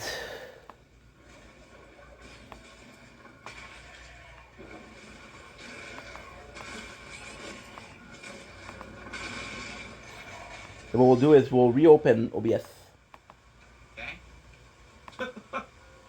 Okay then. I do like it. I do like the parrying. It's just I hope that it's not super difficult. Doom. My problem is I'm taking one hit and I'm losing like The 80% health because of the Outsider. difficulty I'm on. And I think that's pretty stupid. Oh my god. The Doom Marine now, who's now the Doom Slayer, right? Look at this. This buddy walks right through the environment and carelessly wrecks everything in his path. He's like an unstoppable fucking Titan brute. Oh really? If he goes to take a shit, he must crush the toilet with his ass cheeks. Right? Like, what the hell? If he poops, he probably impales someone with the turds. Oh, look, Phil's making that joke about humor. Oh my god. Sorry, guys. Wreck everything. Blacksmith, fuck the blacksmith. Oh, but the fire hurts me and takes all my armor. You see what I'm saying? I'm just fucking around, walking around, and I just lost 30 health and all of my armor. I don't know if that's going to be fun. I feel like it's going to be too hard, but I do feel like the standard difficulty is going to be too easy. Like they didn't make an in between that makes sense. I'm going to be taking way too much damage. I know it. Goodbye. I like how they stopped to give me a tutorial. I don't need a tutorial. I'm just going to mash and kick the fuck out of the thing.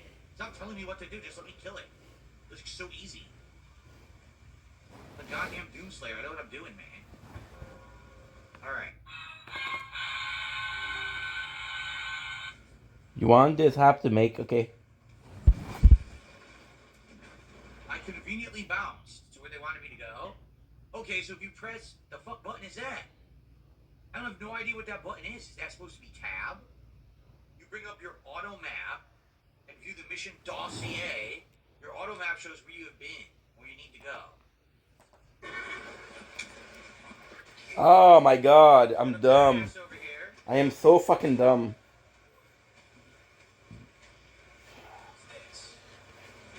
All I had to do was go on TikTok with my account and use the QR code. Yes, get me rid of this stupid, get me rid of the, shotgun, the shredder. Look at this thing. The shredder is a full auto weapon that launches a barrage of barbed spikes at enemies. It is equally effective from close to long range as long as you stay on target. Okay. Sounds like a plan. Good. QR code. Hold Q to activate the weapon wheel and choose from all the weapons. Okay. Yes. Here's your weapon. Well, I want the shredder. Perfect. As easy as that. Connect to live, okay. Great. I don't know what Connect to live. What the fuck? What in the fuck?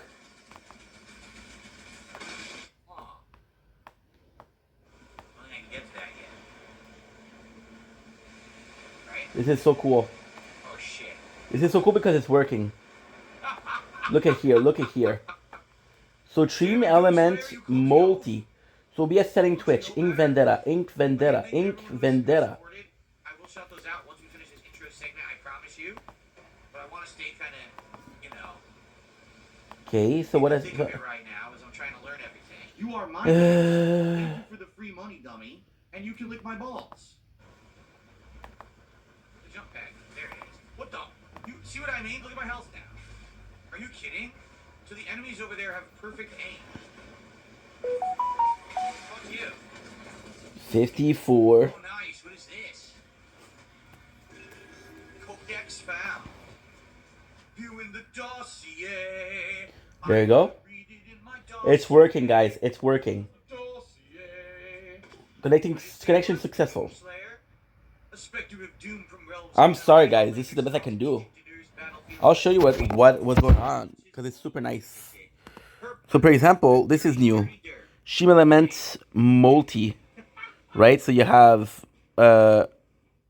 Twitch, you have YouTube, which is great.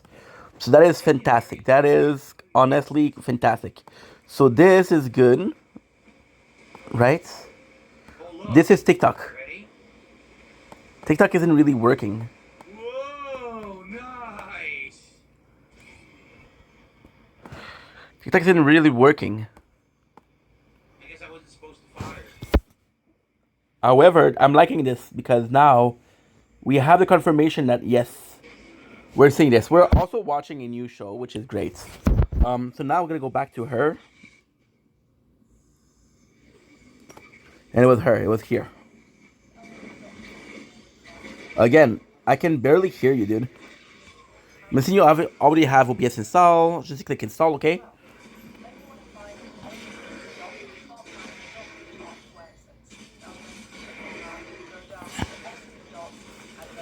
Okay, Stream Element multi-streaming, good.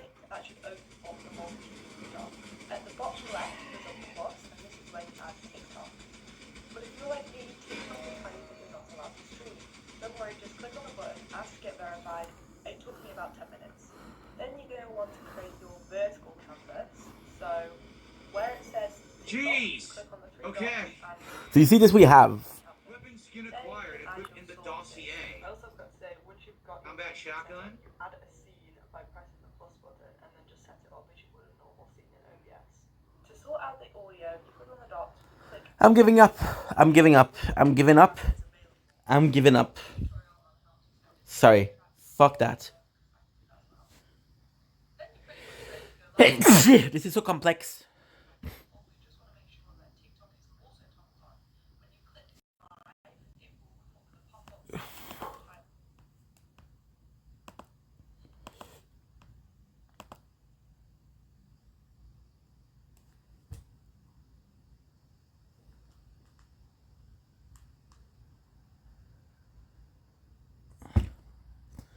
I give up.